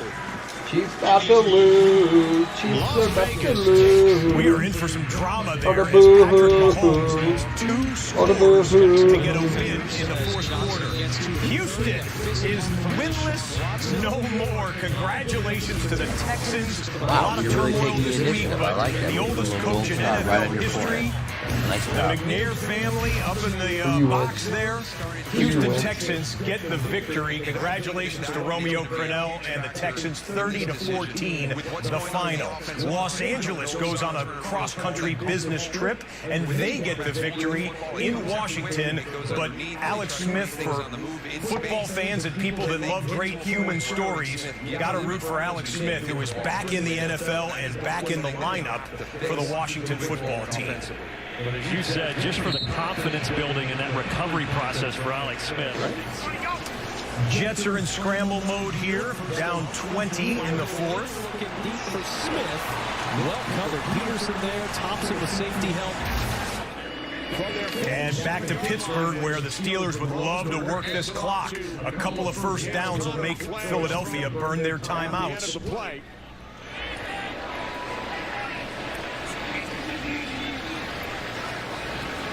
Just a sig, Sean. Just a sig. When you were watching earlier, I didn't realize my mic was muted, so no one can hear me talk for like the first 10 minutes of my stream. Fucking Billy. I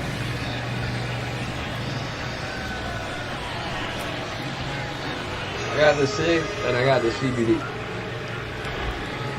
Personal foul, face mask. Defense, number 55. 15-yard penalty is added to the fucking Eagles! Automatic first down. Stupid motherfucker. We welcome those of you who have just joined us here in Pittsburgh. Kenny Albert, Jonathan Tillman, Shannon Speak. Terrible. Doug Peterson's Eagles trailing by 2. Steelers have led by as many as 17. Fucking Eagles. Brandon Graham of the Eagles called for a face mask. They still have 3 timeouts.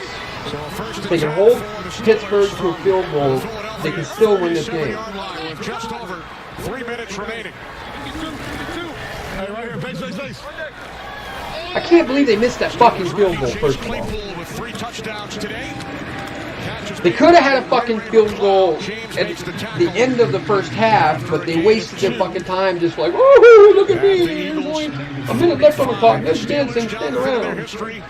Fucking idiot. Lost a game at home when leading by at least 17 points. They had a 31-14 lead back in the third quarter. Now, what were your thoughts? Doug Peterson always very aggressive. Your thoughts on unreal. It's unreal. They beat themselves. Double box in Patrick. Fire the fucking coach. Don't blame Wentz. Blame the fucking idiot standing right there with the fucking headset on. The Chiefs have been dominant in the AFC West over the last 6 years.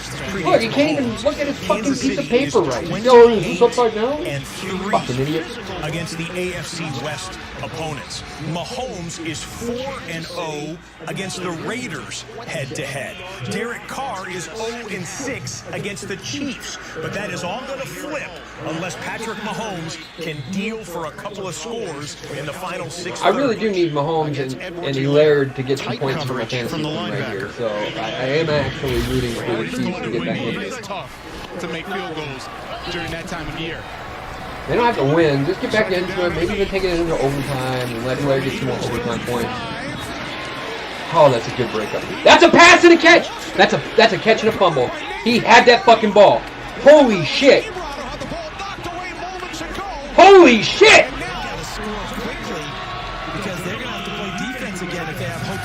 Wow.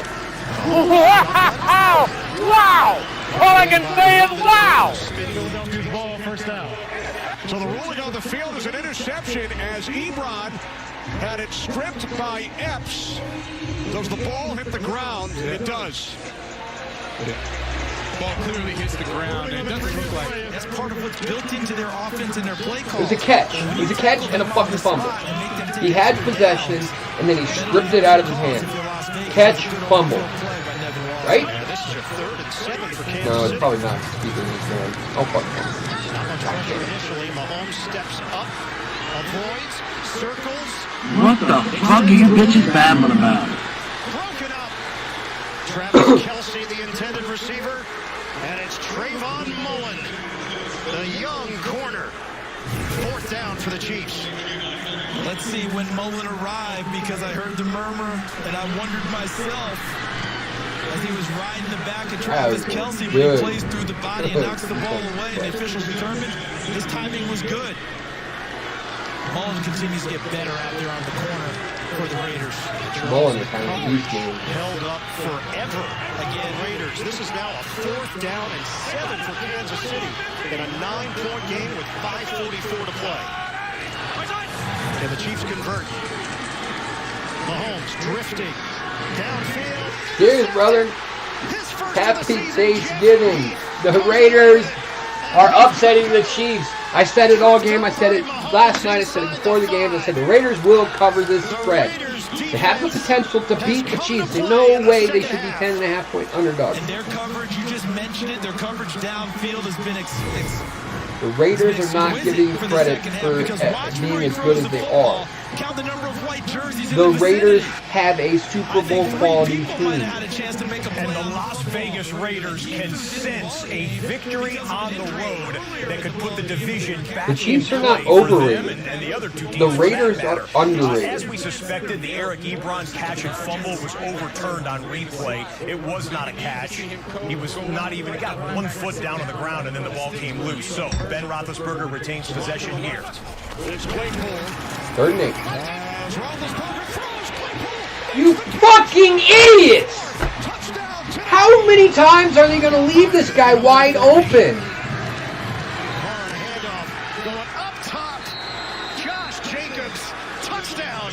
They left him wide fucking open on 3rd and 8. Fire the fucking coach. Fucking idiot. Second touchdown of the day for Jacobs. Just look at the people up front. White shirts moving the red shirts off the line of scrimmage. Jacobs Unreal. finds a crease Unfucking real. and vaults his way into the end zone.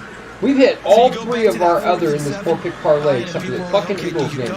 Eagles have fucked us. Stage, our offense hasn't moved the ball as well as normal. I don't think there's any question. That's why I didn't even bring it up. Whistle prior to the extra point attempt. Daniel Carlson on for the point after. I'm not even an Eagles The fan. Raiders have put up These cost me $200 against the Chiefs. We have the first of the 3 late window games. The Eagles should have 17 more points than they have right now. They should have 17 more points than they have right now. 49ers greet them there. We will get into this one and then a couple more No, games kicking off. excuse me. They should have 20 minutes. They should have fucking 20 more points. They should have 2 touchdowns and 2 field goals that they missed out on because they fucked up. Because San Francisco historically has not performed as well in these situations. Oh, the San Francisco game started. Cool. Need the Dolphins. So here's an afternoon game. We need the Dolphins to cover the 8.5-point spread or win. We need the Colts to win straight up. We need the Cowboys to win by more than 7.5. And we need the Seahawks to win by more than 6.5. That one is a 14 parlay, $10, pays out 140. We also need, we also have $50 that DK Metcalf scores at any point during the Seahawks game, and that $50 will pay $100. They gave us even money on that with the Lions boost, which is why I love BetMGM. They've got this thing called Lions Boost where they pick prop bet and they boost the odds on it. This one boosted a minus 163 odd to an even money odd. So my $50 is going to pay $100. All he has to do is score once. DK Metcalf. They're playing the Vikings. I mean, yeah, Now I'm Patrick doing that. Mahomes. I don't know the last time I said this. And then we won our Carolina bet. We won our Panthers and under 55.5. So that was a $20 bet. Got paid out 72. 73. On the sideline. Send it to New York. Unless a miracle happens, we're going to lose this 4-game parlay to the fucking Eagles. We hit the Panthers, we hit the Rams, we hit the Texans, missed the fucking Eagles because they fucked up. They have to think in terms of I'm going to write a letter 10 yards or more, to 10 yards or Philadelphia. more. You need those types of plays, and you need I'm going to send it to Big Dick Nick first. I'm going to get Big Dick Nick to sign off on the letter, and then I'm going to have him forward it to the Eagles. And it's going to be a picture of his dick for the coach. To try to win the game. I'm going to get Nick Foles to send the Philadelphia head coach a picture of his fucking dick. I'm not even going to get it hard first. A soft Nick Foles dick right in his face.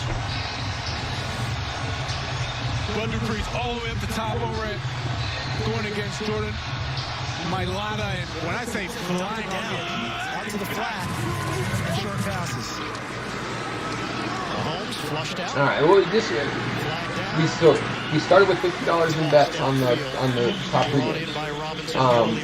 Even if we miss this 4-game parlay, which we're probably going to do, just hitting one of the parlays at $20. We are up $24 on our starting $50, so that's good. We've got live money right now still. We've got the $10 parlay, 4-game parlay on the afternoon games. We've got the $50 bet on DK Metcalf. And then let's take some of the 74 and play some more bets. See what kind of prop bets are still open. Remember, we're sticking to $50 or less bets, preferably around $10 to $20 mark, to show you how to build. I don't even watch this anymore. I'm trying to show you guys how to build with small budgets so you don't have to have a lot of money to do sports betting. I know there's a lot of people that don't have, they think they don't have enough money, they don't have enough money, they don't really want to gamble with it because they can't make $100 to $200 bets or more, and that's a big time bet. You got $50, you can do some sports betting, and you can potentially build up a really nice size bankroll, just cash out, and then get into a bigger bet. So you realistically, on BetMGM, you can start off with $20. You know, they give you really good incentives for signing up for an account. A lot of times they'll give you like a bet $1 on this game if any team scores a touchdown in this game.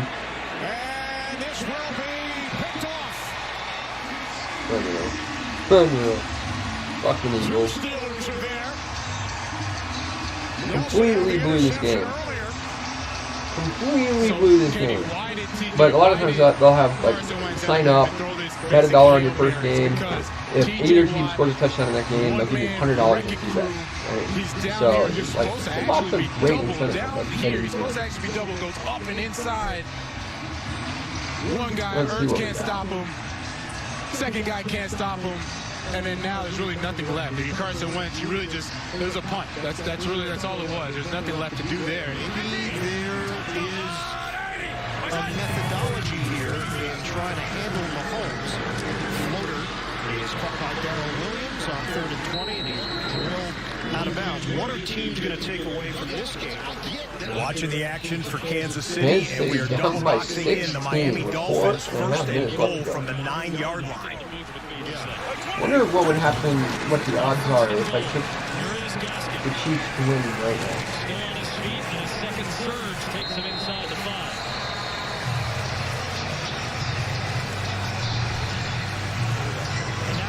Big time on the back end, and they have a young secondary they want to protect. So this front four had to play well, and I think they have throughout, and now the pressure is really ratcheted up and increased. So for Paul Gunther, he's got to start to feel a whole lot They got them. if it stays this way. They got the spreads, the money lines closed. I would have thought that they would keep the money lines open. But I guess if anybody can do it, the Chiefs can. Dolphins knocking on the door. Dolphins score first. That's good for our bet.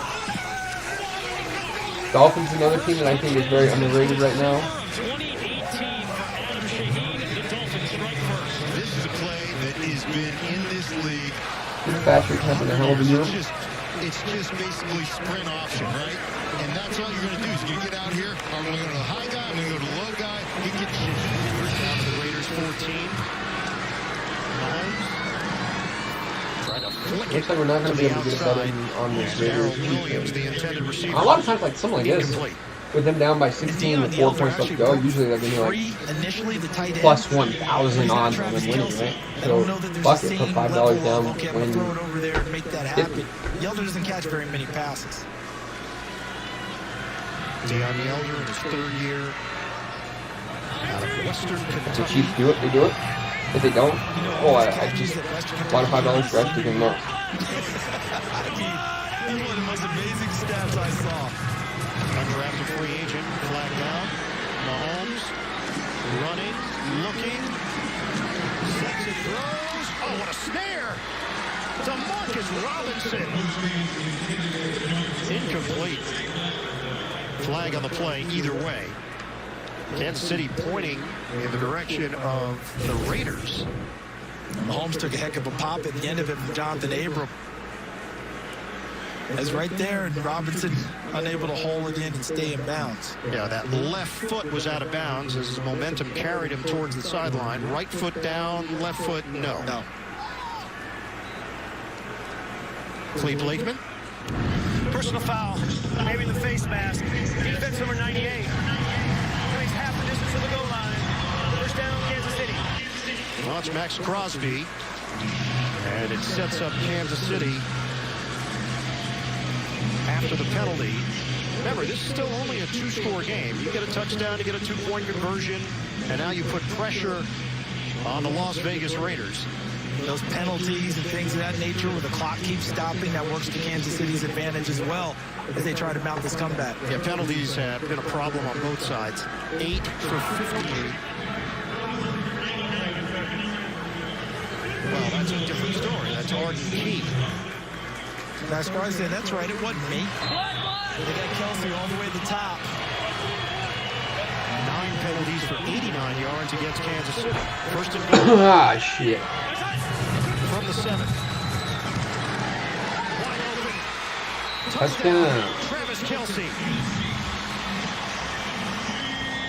The Chiefs have all their timeouts left. I didn't know. So they have 2 timeouts. 3:57 on the clock. The Chiefs can definitely do it. They're going to need to go for 2 twice. Everyone went inside on the coverage. Let's see, if they punch this 2-point conversion in there, that'll help my points a little bit. There's no way that coverage was designed to leave all that field open and go cover three guys cover someone inside. Got to go for 2 here. Well, snap a couple bets in here on the afternoon. 2-point try for the Chiefs.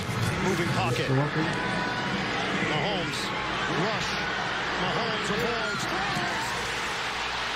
He's a magician. Darrell Williams in the back of the end zone for 2. I'm going to go ahead and throw another 40 down on the DK Metcalf bet. Why not? That's an easy bet. As the Steelers... You watch the Pittsburgh Steelers just get a first down that will ice a victory for the undefeated double cover, block it, and leave Metcalf Pittsburgh Steelers. If you watch from the beginning of NFL Red Zone here in Week 5, we told you the Pittsburgh Steelers have not been 4-0 since 1979. You gotta go back to the steel curtain Pittsburgh Steelers. With all the great teams and Super Bowl championships that they've had between then, they have not been undefeated after 4 games since 1979, and they are now with a couple of kneel downs here for Big Ben. It has been a long time. Terry Bradshaw Steelers started 4-0 in 78 and again in 79. Well, I know Steelers fans are happy. They're looking at the real part right there. 1 Super Bowls. That's what they're looking for right there. Super Bowl victories. Ben Roethlisberger has already won a We will watch the kickoff here in Kansas City. I mean, the play is to kick it deep here, but you never know, so we'll watch. But the way that you're setting up the football, the way the football game, the late Gale Sayers, back in 1965. Bunker just rolls it It's a spinner scooped up at the 21. And Ruggs is out of bounds. After their game was postponed last week. There's no way the Cowboys lose to the Giants. Right? Like, no world in which that happens. I mean, the Cowboys like to fuck up and lose games almost as much as the Eagles do. But there's no way to lose to the Giants. 10 yards away from 2,000-yard capacity. That's crazy. I do think this might be Freeman's big game. 5-yard penalty, but added to the end of the return. First down, Las Vegas. So additional yardage there for the Raiders. Not sure if Kansas City thought they might catch. You think the Cowboys are going to lose to the Giants? On the Niners and the Dolphins. You say how much money you can make if you made that bet. Garoppolo threading the needle right there to the rookie, Brandon Ayuk. 15-yard catch, Ayuk. If you took the Giants over the Cowboys, $50 would win you $170. If you took out that right now. They're plus 240 underdogs. If you took the money line, you'd get 7.5 points. So as long as they didn't lose by 7.5, more than 7.5, your $50 bet would win $95.50. For the Raiders, first game with 40 or more points against the Chiefs since November 5th of 2000. John Gruden was in his first stint as the head coach of the then Oakland Raiders. That's when he was the brash young coach, not the old school guy, right? Well, he's 57. Are you saying old school or just old? School. Yeah, you did say school. School. Because the way he likes to play the game. 3 tight ends, big offensive linemen, run the football, control the clock. And he studied all aspects of offensive football. Those years he was out as a broadcaster, he spent the off seasons going to colleges, checking out the schools, seeing all those things. And he came back to, this is how I like to run. Come on, BetMGM and do it, brother. Get on there. Hell, throw $20 on there. It's $20 straight up on the Giants. After the 3-yard pickup, so 2nd and 7. $20 straight up on the Giants would pay. Left for Andy Reid's squad in the 2-minute warning. And don't think that John Gruden can show heavy run sets and still get it to someone like Darren Waller in a short. But don't say that. Like, I would say I bet it for you, but then I'm betting against my parlay. I can't curse myself. Because then I'll hit the fucking Giants, but lose the big ass parlay. That makes no sense. 4th and 1 in the Niners game. They've got the offense at the line of scrimmage as Josh Jacobs for the Raiders. BetMGM.com or in your apps on your phone, BetMGM app. It's an online sports betting app.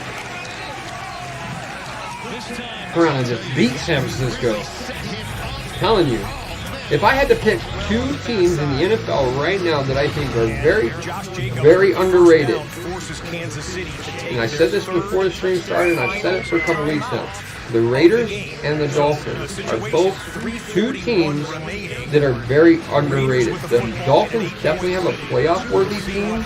The Raiders have a Super Bowl-worthy team. Well, certainly all the way to the 2-minute warning, and maybe all the way to triple zeros. The problem is the Dolphins can't beat the Bills, so they lose in the playoffs. The Raiders can beat everybody all the way up to the Super Bowl, and then lose to the Packers. Coming in now, there's Derek Carr's helmet. I can hear John now making that play call, whatever it is, and finishing it with, and tell him to hold on to the ball. Ball security. Don't let that thing come out now. The Packers are going to beat Tampa Bay. Exhausted Kansas City's timeouts. They'll take Packers Super Bowl. Packers win the Super Bowl. Aaron Jones, Super Bowl MVP. I've got $1 on Aaron Jones to be Super Bowl MVP that I placed at the beginning of the season. That $1 is going to pay out $1,200 for me. And off again. Jacobs. Leaning, won't go down. Play is whistle dead. Greg Olsen, John Gruden, the brain trust for this offense. Looks like Chiefs are going to get the ball back. There's plenty of time for Mahomes to tie the game up. You get another conversion here, and it's good. Greg Olsen, John Gruden been together a long time in different spots, different stops, think the same way philosophically. understand each other, think of the same mind and play calls and design. Josh Jacobs, you want to be a finisher in the NFL. This is a great day to try and be one, and now it's Devontae Booker in the backfield. On a 3rd down and 3. Fake it, Carr, the flip. And a timeout called by the Raiders with 2:08 left. Las Vegas takes its 3rd and final timeout. This will be a 30-second timeout.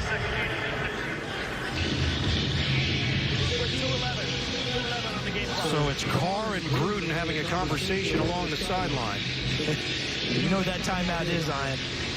One, not quite sure about what they had out there. Maybe they didn't like what they were looking at. But bottom line is, if we get this first down, the ball doesn't have to go back to 15. We've got to pick this thing up and knock this thing out. 7 straight losses here in Kansas City for the Raiders. They add 3 seconds. 2:11 to play. Steve Spagnuolo's defensive unit trying to hold on for one more play and force the Raiders into a decision. 3rd and 3. Carr to throw it. Flips it. Can he get to the marker? Zay Jones met by Breeland. He was not out of bounds, so this is going to take us to the 2-minute warning. I don't know that he got there. Jones believes he did, and now it's going to come down to the spot. This is the 2-minute warning.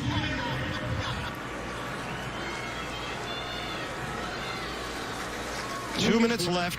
Breeland lifting his arm up as if Kansas City had done the job. They're going to mark it. That's a huge mark, but they're going to say it's 4th down. We would think the and Dean, if you Google BetMGM sign-up promos, you will find just some great promos. I think they're still doing the $1 bet on an NFL game, and if either team scores a touchdown, you'll get $100 in free bets. So definitely check that out. Hey Steve, thanks brother. How are you? Rookie Chase Claypool with his 35-yard touchdown. Franchise rookie record, you guys. His 4th TD of the day. Steelers improved to 4-0 for the first time since Terry Brown. I don't fucking bat. You don't need to call me out bat. Chase Claypool has the longest reception in the league this year. Let's go to the triple box. 1 game remaining in the early window. 3 games now underway in the late window. Bottom of the screen, CeeDee Lamb cannot come up with the completion as Miami fights their way towards a first down. You've seen some of the Dolphins-Niners game already.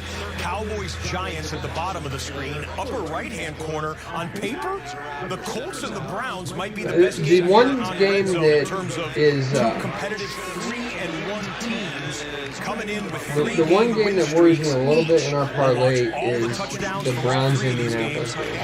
It is seriously the closest to a coin flip game I think we have all day. I took the Colts. I think Rivers can edge it out. We shall see. I almost wish I would have left that game off my parlay. He delivers on target. The flag is thrown, but Fitzpatrick is able to connect with Grant. It'd be a first down anyway, but Fred Warner got to Fitzpatrick with a big hit. Personal foul. Defense number 54. After the end of the play with an automatic first down. This is tough right here for Fred. He didn't launch himself. He's right here. Oh, that's high. Yeah, you know what? The helmet was high. I'm like, second look. I mean, it's just tough. You're trying to make a play. I actually took a parlay in a second parlay with one game different than the first parlay. So both parlays we have the Colts, the Cowboys, the Seahawks.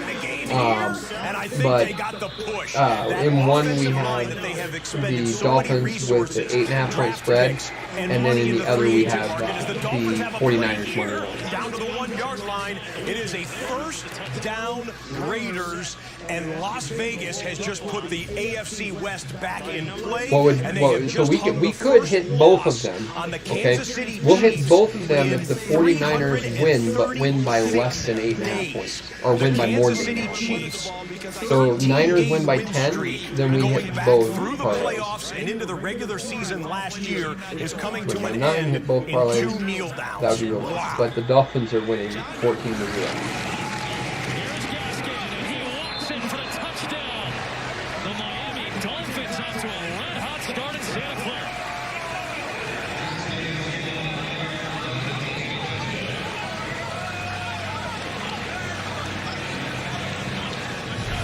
Two guys I want you to take a look at. The right guard right here is going to kick out, and then the fullback lead. This is G lead all the way, and look at these hits. Bam, right there. Knock him into the end zone. Give it wide open for Gaskin. Eric Flowers get people on the losing streak. Victory formation for Vegas. You know, going for it there has a big message to his team too, isn't it? I believe in you guys. That's big for them. And that's a big one for them to carry back to Las Vegas. But best understanding. What a game there in Kansas City. Chiefs 4-1, Raiders improved to 3-2. Congratulations to the silver and black in Kansas City. Okay, Dallas needing a win in the worst way here, approaching the red zone early first quarter. Battling an ankle issue. He is up, but has not been in the game so far. It's over to Elliott inside the 10 and near the 5. Let's go, Elliott. Ryan Lewis eventually ended it, but first and goal to go coming up for Dallas. Well, watch Dak. He's going to look down the I'm field. really They worried about surprisingly that cover Colts. two, and he just all The of a sudden Colts game. checks it down. They're in Cleveland. He's not fooled. The evolution of the quarterback position as Zeke finishes the play. Dak is really, last year they made a huge leap. He's making that same leap again this year. Here's a quick pass over to Wilson. Gallup over there trying to help clear some space, and they'll mark him near the 3.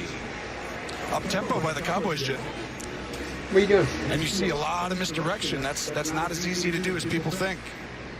How about the way the Cowboys have started games this season? What are you doing? Just been dreadful. Dak talking to us this week How come about you're not how key bugging it Mama? was to come out right away and get something established. They're trying to do that. 3 Mama's yards away, sleeping. second and goal. And you've got a flag down, and you've got a new center in here today. I think that had something to do with it. Biadish starting for Joe Looney, who's on IR. You had to look at that name, didn't you? You had to be like, okay, let me get this right, because I had to do that earlier. What, are you talking about my phonetical spelling of my word? Biadish. Biadish. Yeah. He's a rookie out of Wisconsin drafted. Illegal shift. Tell me it's okay. Offense, number 19. That penalty's declined. The result of the play is 3rd down. So what happens Indy's is you're defense going on like fucking a incredible. double count. Indy's defense is And very it's your good. first time at center, the quarterback's like, wide 80, wide 80. Everyone gets set. And he let's be snaps it, honest, you're like, the wait, Cowboys double count. played like shit in the first half. From the 6. They didn't play very much better in the second half, but they played like shit in the first half. It might be there for Lamb, but closing in on him was Holmes. And the Cowboys are denied. After Giants does its job, and Giants defense does its I need you job guys in to the get red over zone to the there. We Seahawks. expect a Oh, field goal Seahawks unit don't for the start till Cowboys. 6:20. All right, Fuck. first possession for Baker Mayfield and the Cleveland Browns. So we had a strange play here. Well, hopefully they show the replay of it. Kareem Hunt had the football. Ball came loose. The ruling on the field was down by contact, and Indianapolis challenged it. Frank Reich threw the red coach's challenge flag here. In the first minute of the game, he's going to use a coach's challenge. Go ahead, guys, and show us the replay here. Kareem Hunt, of course, the main running back. Thank you for the now. follow, team. Appreciate it. Big love. Out with injury. Okay. All right, well, we didn't cue up the tape to the right spot there, but Kareem Hunt was called down. Here it is. Was called, and we're going to step away from it. We're going to cue up that tape. We'll get it back for you in just a second here, Dan.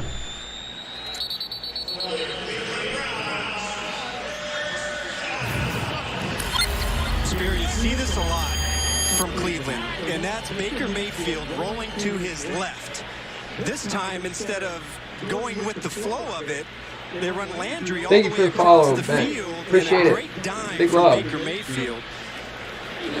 Don't say that. Get the fuck out of here with that. We're trying to win our bet. What are you doing to me? What are you doing to me? You're cursing me. Landry Ain't has right. been dealing Ain't with right. a little bit No. of a hip injury. If you're a Browns fan, I hope you just do. hope here that maybe he just got the wind knocked From out a of him. betting standpoint, I don't want them to win. The concern now I like the Browns. I Cleveland cheer for the Browns, sideline. but Landry, not of course, today. had that long touchdown pass to his good buddy Odell Beckham Jr. last week in the big win in Dallas. I definitely don't want to lose Landry. He's on my fantasy 12,000 team. plus fans here in Cleveland as Landry grimaces in pain.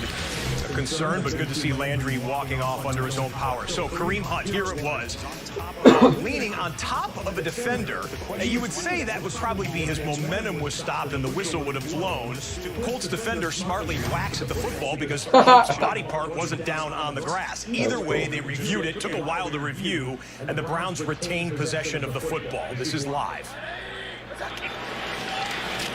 That should have been a fumble. That really should have been a fumble. He wasn't on the ground. He wasn't down yet.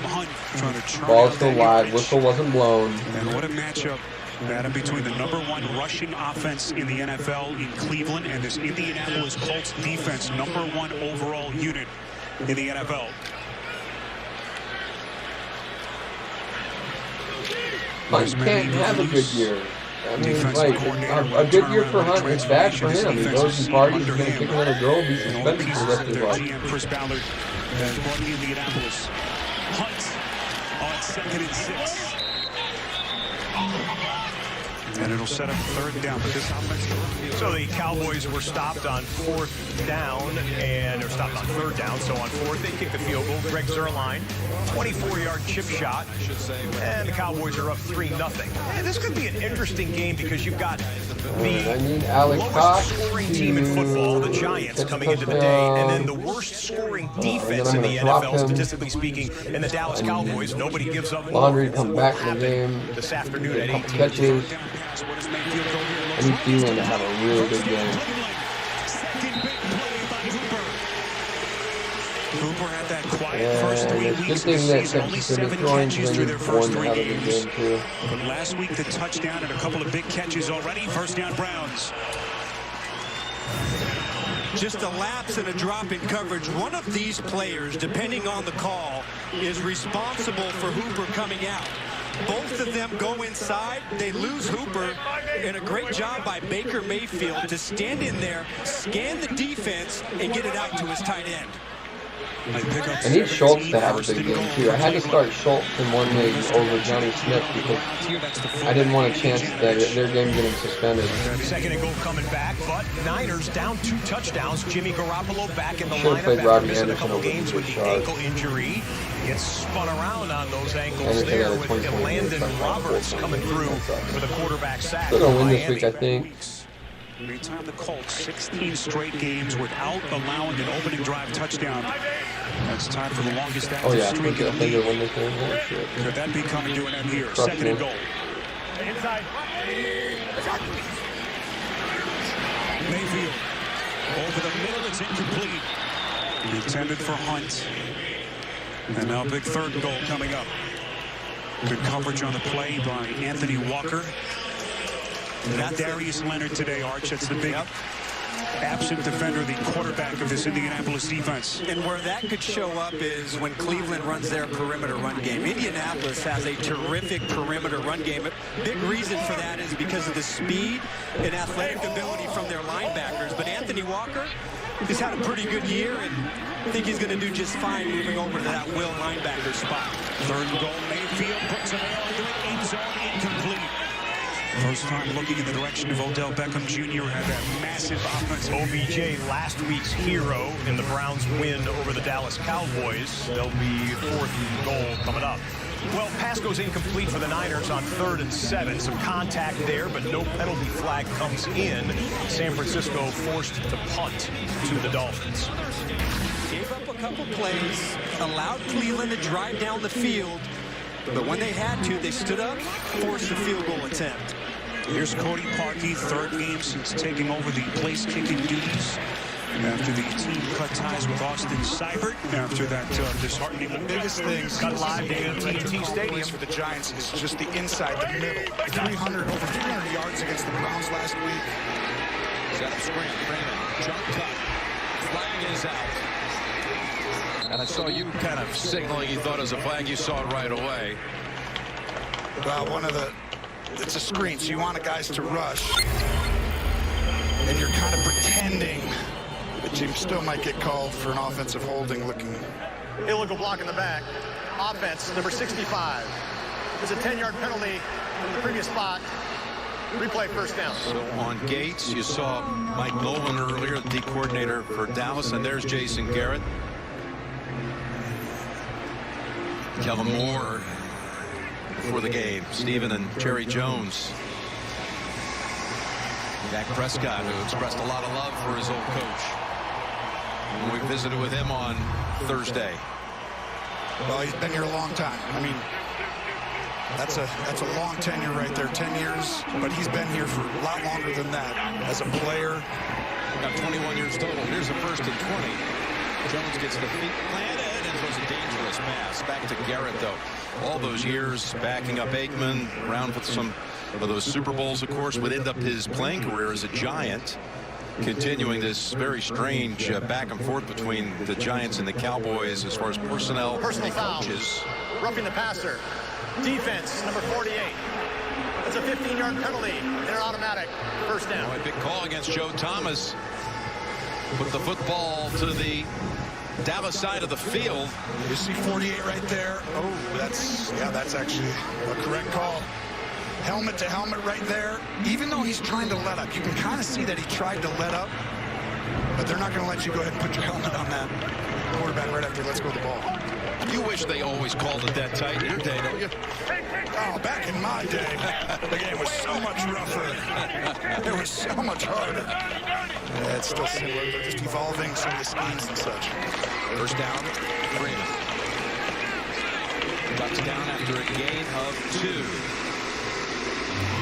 Well, we got some oddities here when you talk about this double feature.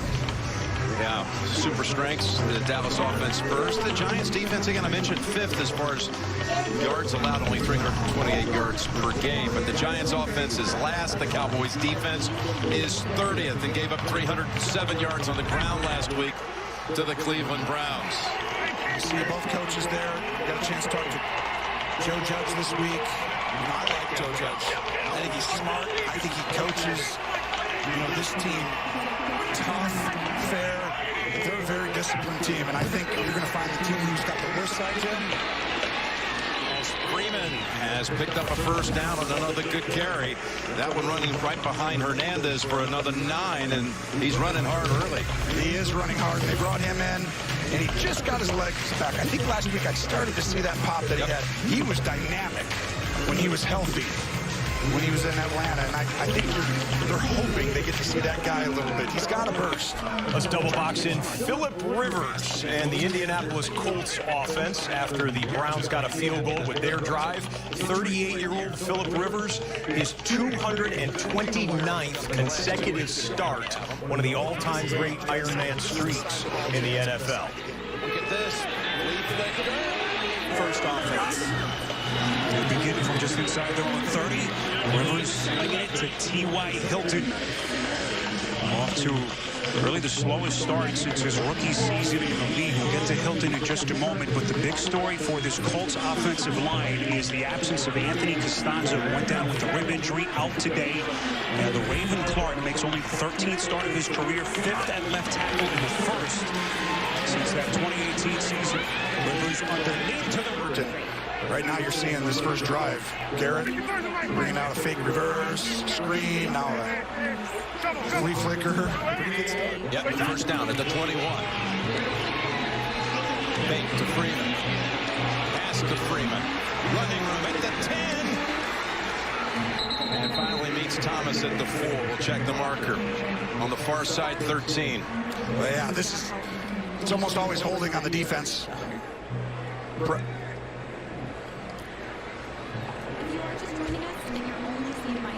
Good job by Daniel Jones there, checking that ball down. You can almost see his vision there. Defense, number 38. That penalty's declined. The result of the play is first down. So Freeman with 18 yards on the catch. He's also picked up 20 yards on 3 carries. So watch, you're going to see, I'm looking down the middle of the field, then I go to the next one, and then right before I get hit, I check it down The eyes. This is one of the biggest things, Jim. The eyes of the Cowboys defenders are hurting them. And Daniel Jones getting through the read quickly. Gallman comes in for Freeman. This is a Giants offense that's produced only 3 points in the first quarter this season.